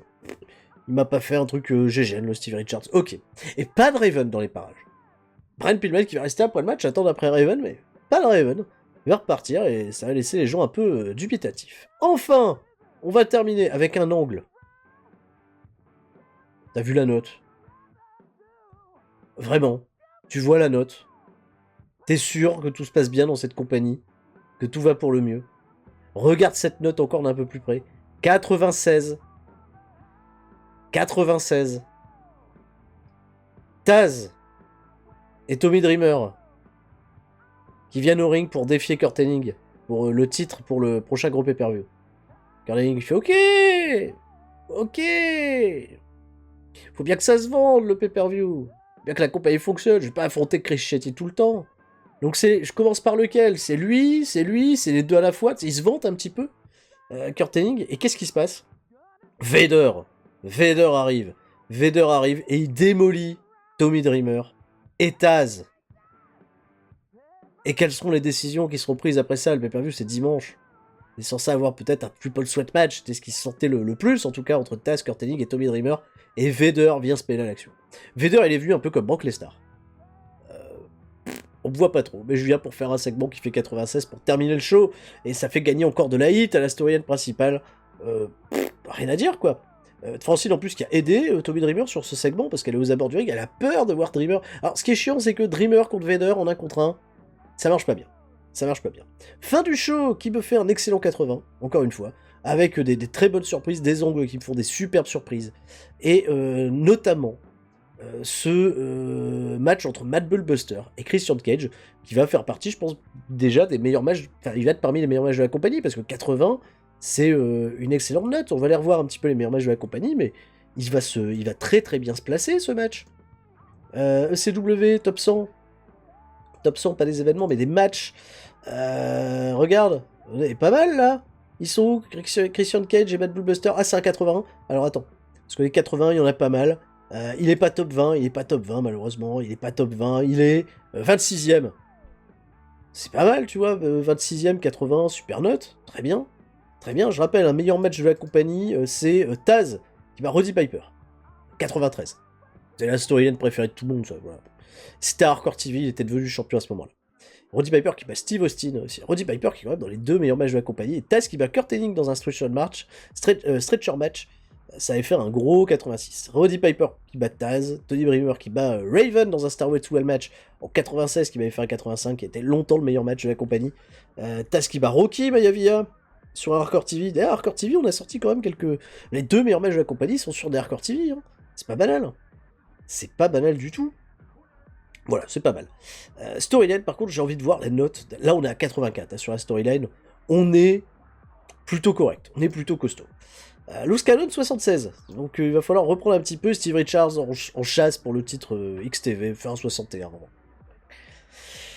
Je suis un peu paumé avec ce titre XTV. Je me tâte en fait à remettre un championnat intermédiaire au sein de Hardcore TV, et peut-être de donner un championnat, championnat XTV finalement, parce que c'était vraiment une bonne idée pour XTV, mais bref. J'ai ce show-là à booker, et puis après ça va être le gros booking du gros événement principal que je vais booker avec une ellipse, hein, bien entendu, parce que là, déjà, cet épisode est long. Ouh là là. Juventud Guerrera revient dans la compagnie très bien, il a fini d'être blessé, on fait un 1.78, un petit peu moins bien que la dernière fois, malgré que j'ai eu l'impression que ce show était particulièrement exceptionnel, vraiment. Bon, c'était mon fil rouge, on est en 3e semaine de ce mois de juillet. Et Steve Austin rejette les négociations pour l'instant parce qu'il n'est pas intéressé pour retourner à la CW à ce moment-là. Je sais pas quand se pose ma question des 3 mois. Hein. Parce qu'on était à la 2e semaine du mois de janvier, là on est à la 3e semaine du mois de juillet, donc logiquement j'ai atteint mon seuil des 6 mois. Alors il va falloir que j'attende le début du mois prochain. Mais je suis assez surpris, malheureusement pas agréablement. Je suis ex-TV. Et il vient de se passer un incident, encore une fois, pas bien banal. Le Lighted Kid a été un connard backstage. Et a balancé un coup de poing en bordel. Voilà. Il y a eu une bagarre entre les deux. Je dois gérer avec le Lighted Kid. C'est pas la première fois que le Lighted Kid me met dans cette situation. Sean Waltman, c'est quand même un beau salopard backstage. Il fait un peu ce qu'il veut. Il fait un petit peu sa petite mafia, etc. Rob Van Dam, il vient à peine d'arriver, qui est déjà embarqué, tu vois, dans une histoire de bagarre. Oh, apparemment, Rob Van Dam est pas trop celui qui a été le responsable, tu vois, dans cette histoire. C'est ça qui m'embête, parce que Sean Waltman, on est dans une situation où il me casse les pieds de plein de gens. Voilà, j'ai beaucoup de problèmes avec Sean Waltman. Behavior, il est considéré comme être égocentrique, égocentrique, selfish, ruthless, flaky, négative influence. Et il est pote avec Michaels, forcément, Nash, Cottle, Paul Lévesque. Il déteste Baba Bigolo. Petite tension avec moi aussi. Donc, ouais. Qu'est-ce que je vais faire de mon Sean Waltman qui reste quand même, malgré tout, il faut le dire, hein, Sean Waltman, c'est une petite déception. C'est une petite déception, quoi qu'il en soit. Là, c'est un pay par apparent 5G pour lui, donc si je le vire, j'ai pas besoin d'aller bien loin au niveau des contrats. Ça me rendrait mon titre TV vacant.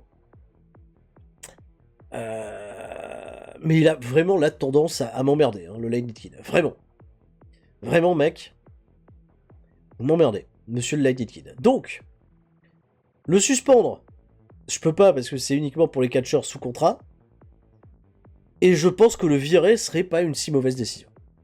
Alors c'est con parce que le Wild Kid c'est quand même un catcheur talentueux. Mais pour l'instant, de ce qu'on exploite de lui, c'est pas non plus exceptionnel. Ça marche bien avec Lady Alexandra.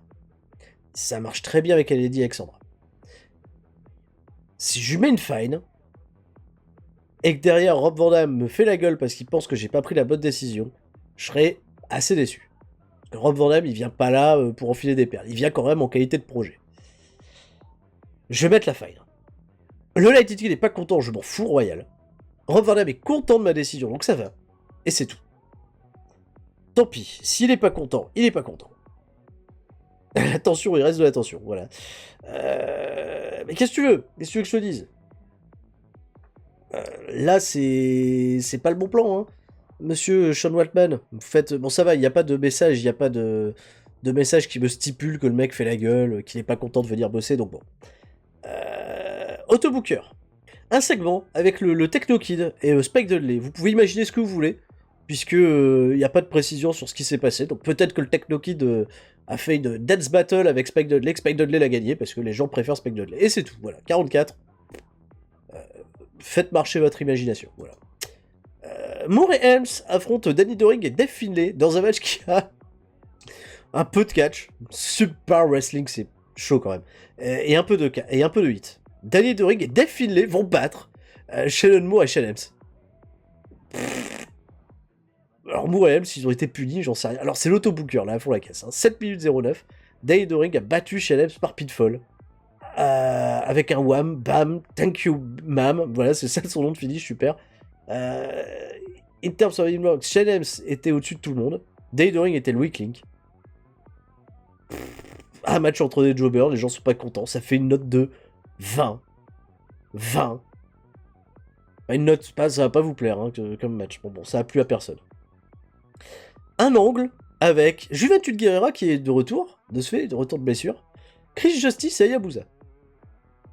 Imaginez ce que vous voulez entre les trois hommes. Steve Corino contre Stevie Richards. Stevie Richards va battre Steve Corino avec un Stevie Kick. C'est tout. Fin de lui segment. Fin de lui match. 55. Angle entre Rob Van Dam et Chavo Guerrero. 45. Pas terrible. Pas top. Derrière, les mecs s'affrontent. Ça fait un 68. Rob Van Dam fait 77. 48. Dispatch got the crowd interest again. La foule s'était désintéressée de ce qui se passait. Là, ça va. On a réussi à recoller un petit peu les morceaux. C'est un mauvais show. 54. Pas assez de femmes attractives. Même pas 1 pour 16. 0 pour 16. Rien. Pas de femmes. La catastrophe. Pas un bon show. Mais ça va pour ce qu'on doit faire avec XTV. C'est le show où on rigole un peu. Des fois, il se passe des choses bien. Quand il y avait un Mysterio, c'était bien. C'est dur. C'est vrai que quand il y avait un Mysterio, c'était pas mal. On est dans le dernier deal TV avec STV. Eh ben, écoute, il faut essayer de remédier à tout ça. Négocier extend deal pour... Ah non, là je suis sur Request TV. Request TV, non, c'est STV. STV, Broadcaster, Negotiate. Étendre le deal pour XTV. Voir si on peut se mettre, je sais pas moi. Est-ce que ça peut passer en prime time? Non. Ça ne veut pas passer en prime time. Late evening, on reste en late evening. Un an. Ça me va. Très bien, impeccable, voilà. J'ai plus de messages, tout va bien. Un rating solide de 0.11. Voilà. Et je vais me retrouver donc prêt à booker mon incroyable Heatwave. C'est Heatwave le pay-per-view pour Mid-Atlantic, non. On va changer, je vais tout de suite mettre mon broadcaster, hop. C'est Request TV, bien entendu. Et on va faire ça dans la Tri-State. Là où beaucoup de fans peuvent être attendus. Pick the best venue, on me dit d'aller au NG Izod Center Qu'est-ce qu'il y a de beau dans ce NJ Isod Center? Combien on peut mettre de personnes? C'est ça qui m'intéresse. Alors, Communauté 96, ça va me coûter 100 000 $ pour 20 000 personnes. 20 000 personnes. 20 000 personnes. On attend à peu près 17 000 fans. Ce qui est loin d'être dégueulasse. Donc ça me va très bien. Je vais pouvoir passer en plus rapidement au booking parce que j'ai l'impression qu'il n'y a pas de locker room incident et rien. Tout est à 100, donc c'est très bien. Il y a une bagarre entre le Kid et... Alors putain, il y a... Argument, dispute entre le Kid et Helms, bagarre entre le Kid et Rob Van Dam. Le Kid fout le bordel. Le Kid va pas rester champion XTV, je pense, hein, à l'issue de ce show. Le Kid aurait peut-être une bonne raison de faire la gueule. Hein, voilà.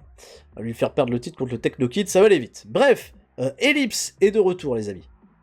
De retour après une méga ellipse, méga ellipse de la mort qui tue, dans le froid. Voilà, c'est pour ça que la capuche est de mise. Pour le coup, on est à Heatwave 1997, et ça y est, le booking est sorti. Il va laisser place à pas mal de nouvelles choses qui vont se construire au sein de notre bonne vieille ECW, des storylines vont se terminer, des nouvelles stipulations vont apparaître. Ça risque d'être un show bien sympathique. Et comme vous le voyez, on démarre directement avec petit opener, le championnat XTV qui est en jeu, défendu par le Lightning Kid contre Stevie Richards. Et vous vous doutez bien qu'avec un Lightning Kid qui me casse les bonbons depuis là, quelques semaines déjà, dans un match qui a eu du bon catch, une décente réaction de la part du public, Stevie Richards va battre le Kid en 10 minutes 59 par Pitfall après un Stevie Kick. Et Stevie devient le nouveau champion XTV. Ça lui a pas plu au Lightning Kid. Maintenant, mérite un peu? Non? Bon. Ils ont quand même une bonne chimie. Hein. Lightning Kid toujours avec Lady Alexandra, pas de soucis là-dessus. Note de 75, Stevie Richards fait un petit 63 des familles, ok. Ça a gagné de la hit, mais j'ai également terminé la storyline ici. Voilà. Et je veux plus trop en entendre parler. Le Lightning Kid, je vais le bouger, je vais le sortir de XTV. Je vais le mettre dans la division principale. Et puis il va perdre quelques matchs. Voilà, il va perdre un peu de momentum pour apprendre à marcher droit. Angle avec Brian Pillman. Raven qui défie Brian Pillman pour un match ce soir. Il fait t'es là, je suis là, viens on s'affronte, viens on se la donne. Et ça fait un gros segment à 86. Donc Brian Pillman qui s'améliore sur sa gimmick, tout va bien. Voilà, bon segment. Loose Cannon Nevermore, la storyline avance et gagne de la hit. Ça va, c'est pas trop mal. Et ils vont s'affronter un petit peu plus tard dans le show. Le Sandman contre Rob Van Dam, j'avais annoncé. C'était un petit match comme ça que je voulais prévoir entre mes mid-carders, et Rob Van Dam qui fait son retour dans la compagnie, et le Sandman, qui a pas trop de storyline pour le moment, dans un match qui a eu du superbe catch. Avec le Sandman, tu peux avoir du superbe catch. Et de la bonne 8. Le Sandman va battre Rob Van Dam dans ce Street Fight match par Pitfall après le White Russian Leg Sweep. Donc le Sandman, voilà. Rob Van Dam, il arrive, mais attention gamin, tu vas pas revenir non plus tout de suite avec le gros buzz. Il y a le Sandman qui est dans la hiérarchie, on va dire. Donc c'est bien, des bonnes notes parce que le Sandman fait un très bon 78, excellent 78 j'ai envie de dire, et Rob Van Dam fait un bon 81. Donc pour moi, tout va bien. Le Sandman dit je suis pas quand même trop à l'aise avec les grosses bagarres. Mec, tu viens de faire peut-être la meilleure note de ta carrière sur un match, donc s'il te plaît. Et Rob Van Dam me dit non plus, voilà. Bon, ils m'ont fait 72, moi ça me va. C'est pas, voilà, à cette place-là, c'est pas déconnant. Derrière, histoire de faire bosser un petit peu des gens, division XTV à l'honneur avec un gros 3 contre 3, Hayabusa, Billy Kidman et Shane Helms. J'ai pas mis Shannon Moore. Ok. Affronte Kid Cash, Chavo Guerrero et Steve Corino. Dans un match qui a eu du bon catch, pas beaucoup de hits, forcément, Kid Cash, Chavo Guerrero et Steve Corino vont battre Hayabusa, Billy Kidman et Shane Helms, quand Steve Corino, qui avait un momentum au shot, va faire le tomber sur Shane Helms par Pitfall, après une Northern Light suplex. Ça me fait un 69, qui est loin d'être déconnant. Steve Corino était le weak link, bon, il est moins high flyer que tout le monde, hein, là, dans le bordel. Les notes sont intéressantes. Shane Helms fait 62. Ok, Kid Cash est blessé. Tant pis. Billy Kidman fait un 59. Hayabusa fait un très bon 68. Il y a un bon 72 de Kid Cash qui s'est blessé, c'est dommage. Chavo Guerrero fait 64. Ah oui, Steve Corino fait 28. Steve Corino, match avec des spotteux, il a dit je comprends pas trop le délire, mais je gagne à la fin, donc tout va bien. Donc il était un petit peu à part. Grosse annonce pour le main event de ce soir. J.A. Jameson doit prendre une décision parce que Hennig doit défendre son titre. Il y a plein d'hommes qui lui courent après. Et apparemment, J.A. Jameson, avec un Kurt Hennig qui a l'air confiant hein, sur le concept, annonce un Fatal 4-Way. Fatal 4-Way, Ultimate X match. Et c'est Hennig qui a réclamé ce match parce que Hennig il se dit ok, j'ai gagné tous mes Ultimatics jusqu'à présent. J'ai réussi à défendre mon titre. Je suis pas obligé de faire le tomber et d'être le meilleur que les autres pour gagner ce match. C'est à mon avantage. Le mec, il est confiant, il a un plan derrière la tête. Il se dit, mais ça... Et pourtant, il va être dans le ring avec Vader, avec Taz, avec Dreamer. Mais ça passe. Gros segment, 85. Ce qui me va plutôt bien. Et Jenna Jameson continue de tout déchirer au micro. Qu'est-ce qui se passe Raven contre Brian Pillman. Ça tombe là, comme ça, milieu de la carte. Après, on soufflera un peu. Ça tombe là et ça me fait un gros 84 des familles. Dans un match exceptionnel, Brian Pillman va battre Raven par count-out. C'est-à-dire qu'une fin un peu cheap, une fin un peu cheapos, pour démarrer le programme où, voilà, on va commencer un petit peu par frustrer les gens, donner une victoire à Brian Pillman. Frustrons un petit peu, les amis. Ça fait quand même un super match, les gens, la foule était chaude, 84, c'est une excellente note. Kimona Walali a fait un bon travail ringside, Raven fait une note de 76, et Brian Pillman fait un gros 84 des familles. La storyline avance et gagne de la hit. Évidemment qu'elle gagne de la hit. Derrière, un match pour calmer un petit peu les gens, Doug Gilbert qui va refaire équipe avec le Techno Kid, mais qui va battre Spike Dudley et John Zandig. Même Doug Gilbert s'il en revient pas. 55, on s'en fout, c'est fait pour calmer les gens. D'ailleurs, Doug Gilbert et le Techno Kid montent une excellente chemistry en faisant équipe. Ah bon? Eh bien peut-être qu'on a trouvé un partenaire de ce fait, le Techno Kid et Doug Gilbert. Joey Styles Recruit travaille bien à la table des commentateurs. Ok, bon bah c'est pas trop mal. Techno Kid fait 46, Doug Gilbert fait 60. Spike Dudley fait 52, John Zordy 48. Peu importe, c'est de la grosse midcard. Sexton Hardcastle et Christian Cage doivent livrer une grosse promo qui pas forcément je jette parce que elle me fait qu'un 65 pour introduire le match de ce soir, un Fatal 4-Way qui sera un pur massacre match. Alors, Fatal 4-Way par élimination, par totale élimination. C'est-à-dire, s'il y a un membre de l'équipe qui se fait éliminer, l'autre membre reste en compétition. Il faudra éliminer tout le monde. C'est dans une cage, une grande cellule, grande cage, qui recouvre le ring, il y a de l'extérieur et tout, il y a de la place, parce qu'ils sont 8 quand même. Grande cage, des armes à l'intérieur, et allez-y, c'est le bordel. Hein, voilà, ça fait un peu CW, c'est hardcore, etc. C'est un match que j'ai créé. Ce qui est bien, c'est qu'on peut créer des matchs dans TW, ça me plaît. Donc 65, le match est derrière. Le match me fait une énorme note de 81. Énorme note de 81. Dans un match qui a eu du superbe catch et de la bonne hit, les Dudley Boys vont battre les Suicide Blondes, Chris Benoit, les Pitbulls, Bad Bull Buster a été éliminé le premier. Donc ouais, donc s'il a gagné de là, on va refaire les premiers. Mad Bull Buster a été éliminé le premier. Gary Wolf ensuite. Donc malheureusement les Pitbulls sont pas restés très forts. Christian Cage a été éliminé, ce qui a laissé Sexton Hardcastle un peu longtemps tout seul. Dean Malenko, Devon Dudley, Chris Benoit, et finalement Sexton Hardcastle. Donc c'est Bubba Ray Dudley qui restait le seul survivant.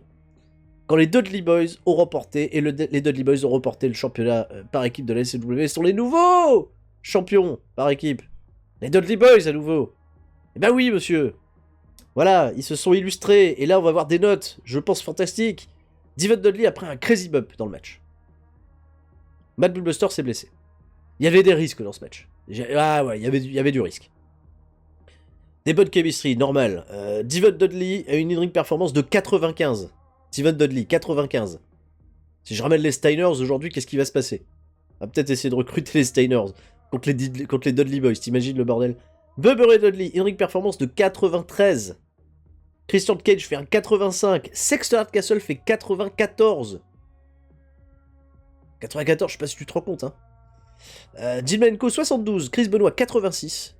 Et Gary Wolf, Mad Bull Buster font 68 et 69. Bon, ils sont un peu en dessous. Ça, c'est super. 81. Il y a 20 000 personnes, hein, je le rappelle quasiment. Hein, 19 365 personnes, donc ça commence à mettre le feu. Les Dudley Boys, nouveaux champions, cette division par équipe qui est en train de tout péter, les Dudleys qui font des notes de fou. J'ai clairement envie de ramener les Stylers là à nouveau. Parce que là c'est intéressant d'avoir les Styler Brothers dans ce genre de contexte. Christian a dit je peux faire mieux que dans des matchs hardcore, c'est pas trop bacam. Chris Benoit aussi, Malenko aussi. Terry Taylor il m'a dit quelqu'un qui s'est blessé. Quelqu'un qui se fait mal. Merci Terry Taylor. Derrière on calme un peu la foule, voilà, Terry Funk contre Dave Finlay. Pour rigoler, voilà, victoire de Terry Funk, bien entendu, Funk Curl Salt, on n'en parle plus. Et ça a calmé un peu les gens. Donc voilà, note de 67, note de 82, bien sûr, pour Funk, qui est très à l'aise dans ce genre de combat, pour mettre des talents en avant, mais gagner, bien entendu, à la fin, parce que c'est Terry Funk, faut pas déconner. Gros segment. puisque Kurt Hennig va aller voir Vader. Il va lui dire, mec,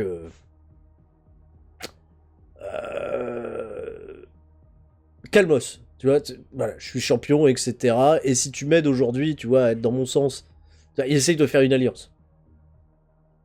Je te promets que derrière, si là je gagne le match, je te donnerai un match de championnat. Enfin, il lui fait des fausses promesses, etc. Et Janet Jameson. Et Vader a pas l'air bien joué. Il est 84.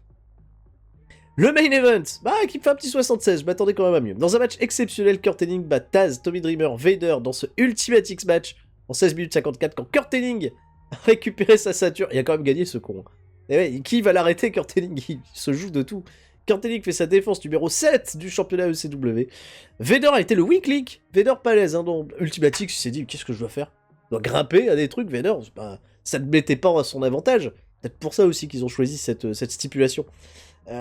Kurt Hennig s'améliore à sa gimmick. La blessure de Vader, ouais, voilà, pas trop aidé. Ce match était un petit peu long. Un petit peu long, pourtant 16 minutes 54, ça va. Kurt Hennig, in-ring performance de 90. Un énorme Kurt Hennig. Taz, par contre, 91. Alors là, Taz, encore mieux. Tommy Dreamer, 85 et Vader, 75. La storyline avec Taz se termine ici parce que, techniquement parlant, je sais pas comment la finir. Mais derrière, ça se finit pas là, les mecs. Grosse bagarre. Énorme bagarre. Les mecs, ils ont dit bagarre. Grosse bagarre entre Taz et Vader. Là, c'est parti. Là, c'est... Il y a la haine, il y a la rage, il y a tout ce qu'il faut. Et Taz Vader, c'est exactement là où je voulais arriver, les amis. Voilà, il n'y a pas le titre en jeu, pour le moment. Il n'y a pas le prestige du titre, parce que Kurt Hennig est un champion. Je vais pas dire est un draw, mais en tout cas, continue de s'améliorer. J'aime bien que mon champion soit un peu prenable, battable.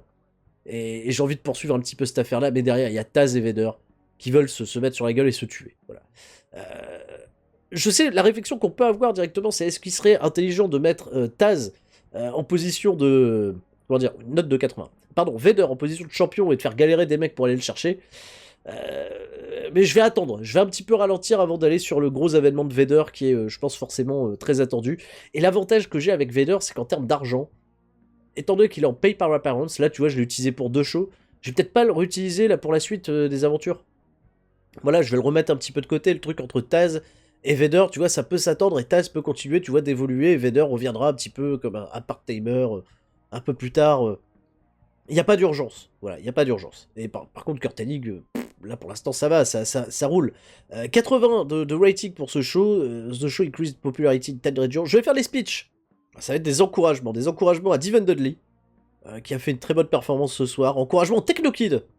Il s'est trouvé un partenaire et tout, il y a peut-être quelque chose à en faire. Il est content le Technokid de se faire, voilà, ça va. Et Sexter Castle qui a fait un excellent combat ce soir. Donc voilà, on est dans la sympathie pour ces encouragements. Et un bon Heatwave qui fait, voilà, comme je le dis, note de 80. C'est pas mal, on va pouvoir commencer de nouveaux programmes. Le Taz Vader, je suis un peu impatient, même si là on voit pas grand chose là maintenant. Le Lightning Kid a des moral issues. Bah tant pis, hein, Lightning Kid, hein. Paye par apparence de 1200$ par show, upper mid-carder dans la XTV brand. Ce qui va se passer avec le Lightning Kid, c'est qu'on va le mettre dans le roster, enfin parce que là il va être vraiment une négative influence à XTV. Il va bouger de place, Lightning Kid. Où est-ce qu'il est? The Lightning Kid, voilà.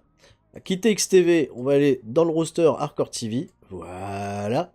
En revanche, je vais bouger. Parce que là, Mad Bull Buster, alors voilà, point sur les blessures. Point sur les blessures, très important. Point sur les blessures. Al Snow, 17 jours encore. Kid Cash, 31 jours. Ça, c'est complexe. Mad Bull Buster, c'est 5 jours, ça va. Vader, par contre, voilà, cette blessure chronique au genou va durer encore 47 jours, mais je peux encore l'utiliser. Tous ces mecs-là, je peux encore les utiliser. Même Kid Cash peut encore être utilisé. Ce que je vais faire, même si c'était intéressant là, de les avoir, Mad Bull Buster et Gary Wolf, je vais les repasser du côté d'XTV. Comme ça va un peu compléter la carte. Mad Bull Buster et Gary Wolf. Gary Wolf. Gary, c'est mon copain Gary. Gary Wolf. Ça, c'était une très mauvaise imitation de Bob l'éponge. Vous en conviendrez, bien entendu. XTV, ok. Alors, de toute façon, parce que à Hardcore TV, j'utilise les 2 rosters, toujours. Donc, pour XTV, pour les mecs qui ont un peu moins de temps d'antenne, et pareil, je vais faire la même chose avec Bullpain. Bullpain, de toute façon, c'est de la mid-card. Bullpain, XTV. Et Al Snow, XTV aussi. Voilà, comme ça, les mecs, vous avez un peu moins catché ces derniers temps. Al Snow, bon, ça va, il râle pas hein, sur le fait qu'on les... Ouais, parce qu'il y a beaucoup de ces mecs qu'on n'a pas utilisé à Heatwave. au moins, voilà, ils auront l'occasion un petit peu de catcher. Donc le buy rate a fait un 0.06, qui est un peu moins bien, je pense qu'on faisait du 0.07 ces derniers temps. Bon, c'est pas non plus exceptionnel, mais bon, ça va aller. Ça va le faire. Et on avance. Allez, on va essayer de terminer ce mois de juillet. Il va nous rester 2 shows à booker. Hardcore TV, XTV, bilan économique. Voilà, pas de fameux. Et je vais réessayer Stone Cold Steve Austin. Je vais aller voir quand même fin de mois, ou peut-être début du mois de juin, pardon, du mois d'août, surprise, on sait pas. Qu'est-ce qui se passe? Donc Moraldicius pour... voilà, là j'ai encore des messages. Le sergent Buddy Parker est en fin de contrat. Il va m'intéresser absolument. Est-ce que vous vous souvenez du sergent Buddy Parker à la WCW, qui était aussi le... Comment dire? Un catcheur qui n'a jamais eu un énorme push, mais qui était le head trainer du... c'était le Power Plant à la WCW. Là aujourd'hui tu as le Performance Center chez WWE, il faut savoir que WCW ils avaient aussi leur camp d'entraînement, qui était le Power Plant, qui était très réputé le Power Plant, parce qu'ils ont quand même sorti quelques noms assez intéressants, des sacrés gaillards, et l'un des entraîneurs en tout cas était le sergent Buddy Lee Parker, qui a notamment été le mentor de Bill Goldberg. Ce qui avait donné aussi une petite storyline du côté de WCW, pas bien intéressant. Voilà. Puis Buddy Parker, il était là. Voilà, on va dire qu'il était là et qu'il faisait le travail. Bonne note en brawl, voilà. Je dirais pas beaucoup plus loin, quoi. Basique, psychologique, 81-71, pas non plus exceptionnel. Ne m'intéresse absolument pas, mais bon, merci de nous avoir prévenus. Qui était en fin de contrat, il va être signé, je pense, par sa compagnie. En même temps, il y a eu WCW Bash at the Beach. Et ça m'intéresse de voir un petit peu ce qui s'est passé. Ric Flair, j'avais dit hein, que le titre des États-Unis était devenu plus populaire que le championnat du monde, détenu par Jake Roberts, voilà, qui l'a défendu contre Sting. Mais Ric Flair qui bat Lex Luger pour retenir le championnat WCW, c'est le main event, hein, le championnat des États-Unis. C'est main event 92. On a fait plus de monde qu'eux, tu vois. 19 000, nous on a fait plus. Par contre, bon, en PPV, on est à la ramasse, voilà. Et eux, en termes de viewers, on est aussi à la ramasse. Il y a une grosse ramasse pour ce qu'on fait, c'est évident. C'était hier, parce que ouais, j'avais passé une journée, donc j'ai pas pu voir notre show ici, donc c'était au lendemain. Au lendemain, bien entendu, au lendemain. EWF, Lockdown, EWF, c'est quoi? C'est Empire, ouais, c'est des petits shows, ça. Avec le Honky Tonk Man qui bat Spike Dudley en main event. C'est pas banal. Est-ce qu'il y a eu de la All Japan? Je regarde un petit peu les notes des fois des autres compagnies parce que ça peut être intéressant. La Wing, je sais qu'il y a des fans de la Wing sur la chaîne CSL Catch. Wing fait pas des très très bons ratings. Vous avez peut-être un petit show. Attendons, 79 personnes. Bah, faites un barbecue si on fait comme ça. New Japan, il y a eu un show New Japan qui fait un 58. Voilà, c'est du bécho là. 112 personnes dans le public. Ah ouais. Attends, ils étaient dans l'Ontario. Les mecs, ils sont venus faire un show au Canada. Bah pourquoi pas. Petit show Canada, ouais, avec les Steiner Brothers, c'est tout. Ah oui, les Steiner Brothers. Alors. Ah ouais, Steiner Brothers, là. Scott. Est-ce qu'il veut retravailler avec nous, Scott Steiner? Lui aussi, on l'a relâché il y a pas si longtemps que ça. Scott Steiner, on pourrait lui proposer quelque chose. Et Rick Steiner, qui faisait un peu la gueule là, quand il était parti, on peut aussi proposer quelque chose à Rick Steiner. Moi, je serais d'avis à essayer de le mettre en place, hein, ce Steiner... Pardon, Steiner Dudley Boys. Ah, je vais pas le faire, volontairement. Je vais vous poser la question. Il y a moyen, je pense, de faire un incroyable combat entre les deux équipes, parce que là, les Dudley Boys m'alignent des notes hallucinantes, vraiment hallucinantes. Donc il y a peut-être moyen de faire un petit coup d'éclat avec un petit booking pour les Steiner Brothers. Même one time only, il n'y a pas de souci. On peut peut-être essayer de faire ça. Ça peut être pas mal. Bullpen signe avec USWA. Il paye par apparence, donc c'est pas forcément grave. Et ça lui donnera de l'expérience. En plus, USWA, c'est une autre promotion niveau culte, qui est gérée par Jerry Lawler, il me semble, à USWA. Donc c'est pas plus mal. Alors je parlais de Richard Slinger un petit peu plus tôt dans l'épisode, que je connaissais pas, voilà, je découvre. Le mec vient de remporter la Triple Crown de All Japan Pro Wrestling, voilà. La news est tombée là. All Japan a battu Takao Omori. Eh ben merde alors. Eh ben voilà. Pas mal alors. Oh, Autobook venu, Twisted Region, c'est exactement où on veut aller. Les backstage ratings descendent un petit peu parce qu'il y a le Lighty Kid, voilà, qui est dans le backstage. Le mec, il a niqué 11% du locker room. Le mec, il est arrivé. Le Kid, pareil, hein. Dans les commentaires, est-ce que je dois me séparer du 1-2-3 Kid de Sean Whiteman parce que Parce qu'il a l'air ingérable, quoi. À moins de recruter Kevin Nash et Shawn Michaels pour qu'il ait des copains, mais est-ce que ça va pas être pire? C'est très étonnant, quoi. Je vais même pas essayer de faire des medals ou le mettre en confiance avec d'autres mecs, parce que ça a été la pire nouvelle, hein, cette recrue du Lightning Kid. Enfin bref, bon, il va catcher, on va lui trouver un petit truc à faire là dans Hardcore TV. Booking, on revient. Et on est parti pour Hardcore TV qui débute avec un premier segment où Kurt Hennig et Jay Jepson vont venir avec la ceinture, bien entendu, et se vanter de leur énième succès dans la compagnie, tout se passe plutôt bien. Sauf que c'est Tommy Dreamer qui va venir. Tommy Dreamer va dire à Hennig, jamais tu seras le visage de la LCW. T'as en effet un règne très très long, mais t'as, j'ai bien compris, pas mal de pouvoir autour de toi. Je te défie dans un match 1 contre 1 où tu pourras pas te fuir, où tu pourras pas jouer de ta politique, etc. Affronte-moi 1 contre 1 et prouve ta valeur en défendant ton titre 1 contre 1 face à moi ce soir.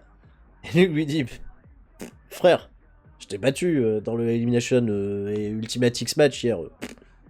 M'intéresse pas, hein, donc prouve ta valeur. Et la storyline entre les deux commence. Kurt Hennig, la phase de la ECW, ça va être le nom de la storyline, qui va l'opposer principalement à Tommy Dreamer, hein, la légende de la ECW. Nouvelle storyline qui démarre très très bien avec un gros 88, donc c'est un gros segment bien sûr. Et derrière, Tommy Dreamer va affronter Gary Wolf, parce que Bad Bull Buster en ce moment est un peu blessé, donc c'est juste un match pour mettre un petit peu Tommy Dreamer, lui lancer un peu de momentum. Qui me fait un très bon 80, ça marche plutôt bien entre les deux hommes, Tommy Dreamer, Gary Wolf, je suis agréablement surpris. Tommy Dreamer fait un 79, Gary Wolf un 60. Alors au niveau des Road John Nuts, le match c'est une Well Brawl, hein, voilà, c'est un classique ECW Rules match, Well Brawl, qui se termine avec un finish décisif pour une belle victoire de Tommy Dreamer, 80, c'est juste assez pour lancer le momentum du garçon. Doug Gilbert a trouvé le meilleur partenaire par équipe. Ça marche pas, parce que c'est le Techno Kid, il est pas populaire du tout, mais l'équipe marche bien, donc j'ai décidé de créer une équipe qui va s'appeler, comme il fait du karaté, Doug Gilbert, hein, voilà, avec cette belle photo représentative, elle va s'appeler Karatechno. Ils vont avoir un match. Karatechno va perdre, bien sûr, contre Chris Benoit et Dean Malenko dans ce match qui a du bon catch, une décente réaction de la part du public. Chris Benoit et Dean Malenko vont battre Karatechno, quand Malenko va battre le Techno Kid par soumission avec le Texas Cloverleaf. Le Techno Kid et le Wink Link, hein, au milieu de tout le monde, il fait quand même, non, il fait une note de 48. Donc Gilbert fait un 64. Chris Benoit et Dean Malenko remportent le match, mais une super chemistry entre Gilbert et le Techno Kid. Donc peut-être que ça va aider le Techno Kid à s'améliorer si Dean Malenko, non, s'il est associé comme ça à Doug Gilbert, on verra bien où ça mènera. Ça fait un 74, qui est pas un match si décollant que ça. Je pense que ça va partir XTV. Je pense que ça, c'est une équipe qui va partir XTV. Rob Van Dam, dans un match qui a du bon catch, une descente réaction de la foule, va battre le Lightning Kid, voilà, qui va manger quelques défaites, hein, voilà, pour apprendre le respect, mon garçon. Note de 80, Lightning Kid 70, il était pas content, hein, le Lightning Kid, quand je lui ai dit tu perds contre Rob Van Dam, c'est encore râlé. Donc, continuons de râler à Lightning Kid, y a pas de souci, râlez, monsieur, râlez le plus que vous pouvez. Ça ne me dérange pas. Derrière, Paul Heyman va être présent pour ce segment. C'est un chouette segment. C'est juste que les Dudley Boys vont venir faire une promo pour annoncer qu'ils sont la meilleure équipe du monde. Ils sont la meilleure équipe du monde et qu'ils l'ont prouvé à de nombreuses reprises ici à la ECW. Que personne pouvait les tester. Ils sont de tous les grands moments par équipe de la ECW et que c'est l'équipe, voilà, titrée, etc. Tout ce que... Et Paul Heyman, qui est plus du tout en lien, qui peut plus prendre de décisions créatives pour ECW avec le roster actuel, va venir les provoquer, va leur dire, les mecs, je vais trouver quelqu'un, je vais trouver une équipe qui va venir vous poser des problèmes. Donc voilà, je laisse présager des trucs pour les Steiners, ça peut être d'autres équipes, hein, je verrai, je vais essayer de trouver un truc un peu cool, mais les Dudley Boys, voilà, qui sont un petit peu au-dessus du game en ce moment, et Paul Heyman sans Heyman, ça a donné un incroyable segment qui a fait 98. Donc je suis pas peu fier de ce qui se passe, notamment avec ces Dudley Boys qui m'enchantent vraiment en ce moment. Derrière, Bubba Ray Dudley va avoir un petit match comme ça pour la décote contre Hayabusa. Devon a pris un gros bump lors du dernier show, donc Devon va souffler un peu. Et Bubba Ray Dudley va battre Hayabusa dans un sweat match qui me fait 78 de note. Bubba Ray Dudley fait une note de 77, Hayabusa 63. Descente réaction de la part du public, classique CW Rules match. Et victoire de Bubba Ray Dudley par soumission, figure-toi. Bon. Ok, honnête. Taz contre le Sandman, c'est notre main event de ce Hardcore TV. Dans un match exceptionnel, Taz a battu le Sandman en 15 minutes 17 par la Taz Mission pendant le match. Vader est venu attaquer Taz. Et malgré tout, Taz a remporté le match. L'attaque de Vader n'a pas suffi pour que Taz perde, donc Taz qui se montre très résilient. La storyline, bien sûr, commence entre Taz et Vader, d'ailleurs derrière. Grosse bagarre à nouveau entre les deux, Jenna Jameson va venir au micro, il va faire « Stop !» On arrête tout. Là, c'est le chaos. Vous me cassez les pieds tous les deux. La Taz, Vader. Alors, Vader, parce que il n'a pas voulu coopérer avec Kurt Hennig. Et puis Taz, voilà, il est chiant. Donc, pas de débordement. Elle suspend tout le monde. Voilà, tout le monde est suspendu. Durée indéterminée. Taz, Vader, tout le monde est suspendu. Les gens sont dégoûtés. Grosse preuve, encore une fois, d'autorité de la part de Jenna Jameson. 85. La popularité qui augmente dans 11 régions après un show qui fait un rating de 83. 83. Hein, c'est pas mal. Hein, voilà, là on commence vraiment à avoir de la grosse stat. Là, juste la promo de Kara Techno qui fait 45 hein, sur ce show qui est un peu raté. Et ouais, je pense que c'était vraiment une bonne addition d'utiliser Paul Heyman autrement sur ce segment que la meilleure équipe du catch dans le monde, les Dudley Boys. Je pense que je les aurais mis seuls, ça l'aurait pas fait. Avec Paul Heyman, ça a donné quelque chose d'un peu plus exceptionnel. Ok, très bien. Hardcore TV fait un rating de 1.94. C'est énorme. C'est super. C'est vraiment très très bon. À tel point que je suis en train de me poser la question, bon c'est peut-être tôt, tu vois, pour envisager ça, mais au niveau des broadcasters, si on va regarder les broadcasters, il n'y en a pas des nouveaux là qui apparaissent avec une telle augmentation, une telle hausse des choses, qui veut négocier? Non, je pense que c'est toujours les mêmes, hein. America One, ça m'intéresse pas, ça m'intéresse pas.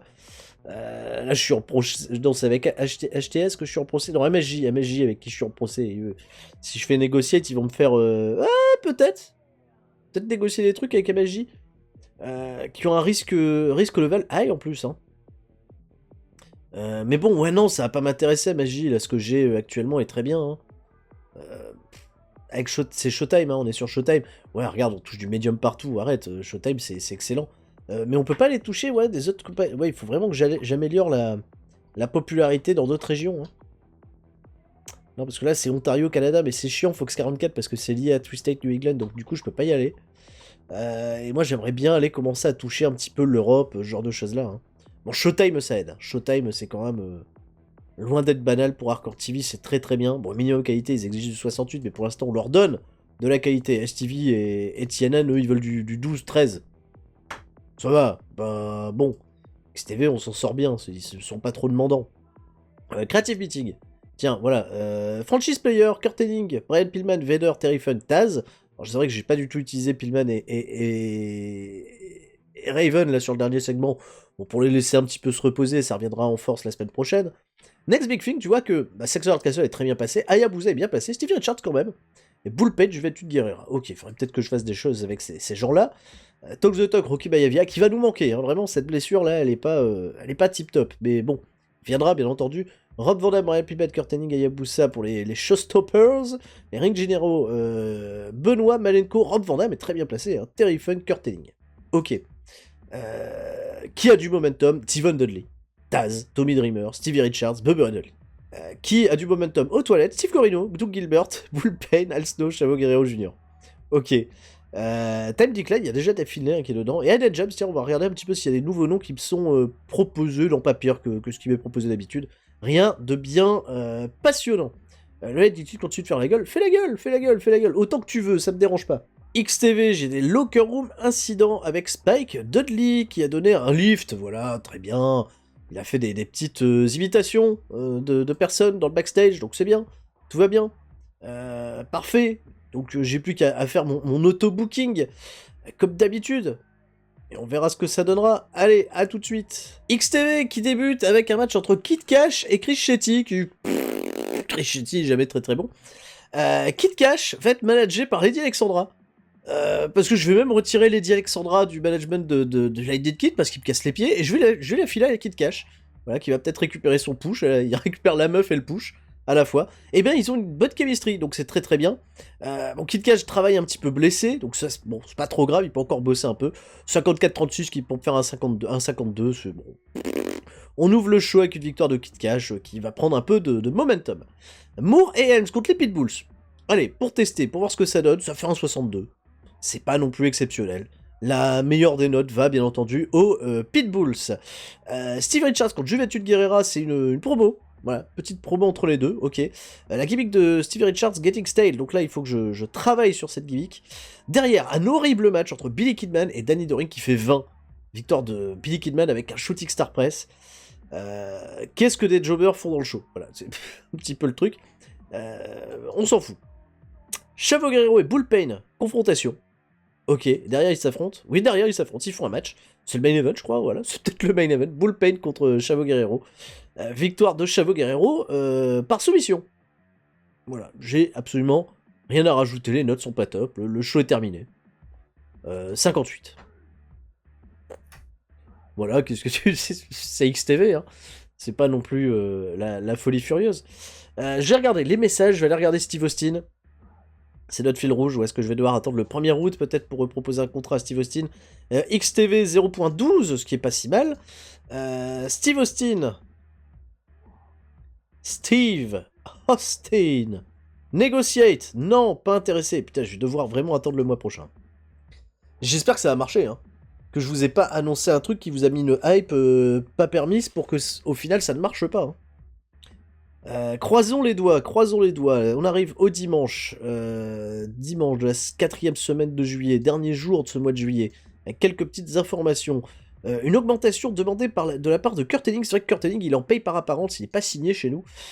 Il est à 2600 et il veut 3490. Je vais fermer ça et je vais proposer à Kurt Hennig, je pense, un contrat signé. Et je pense qu'il va négocier très cher. Le contrat signé, voilà, il propose 24 800 $.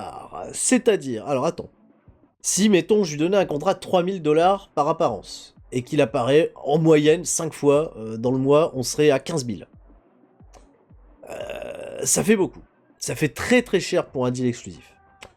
Parce que le pay par apparence aujourd'hui il est à 2400. Même si je lui filais 3600 et que je le faisais apparaître 5 fois, donc c'est-à-dire à tous les Hardcore TV et au pay-per-view, on sera à 18 000. Et là le mec me propose 24 000 $ par mois. Ce qui est énorme. C'est énorme. Lui il veut 3800 par... Attends, qu'est-ce qu'il veut exactement? Qu'est-ce que tu veux? C'est quoi ton problème? Qu'est-ce que tu veux? Il veut 3490. Donc il veut 3500. Ce qui fait que, je reprends ma calculette, 3490. Où est-ce qu'on est? On est là, hop, calculatrice, hop, boum. 3490 x 5, si je le fais apparaître 5 fois dans le mois, c'est 17 450 $. Si je lui mets à 75, tu penses qu'il va faire la gueule? Je vais lui mettre à 75.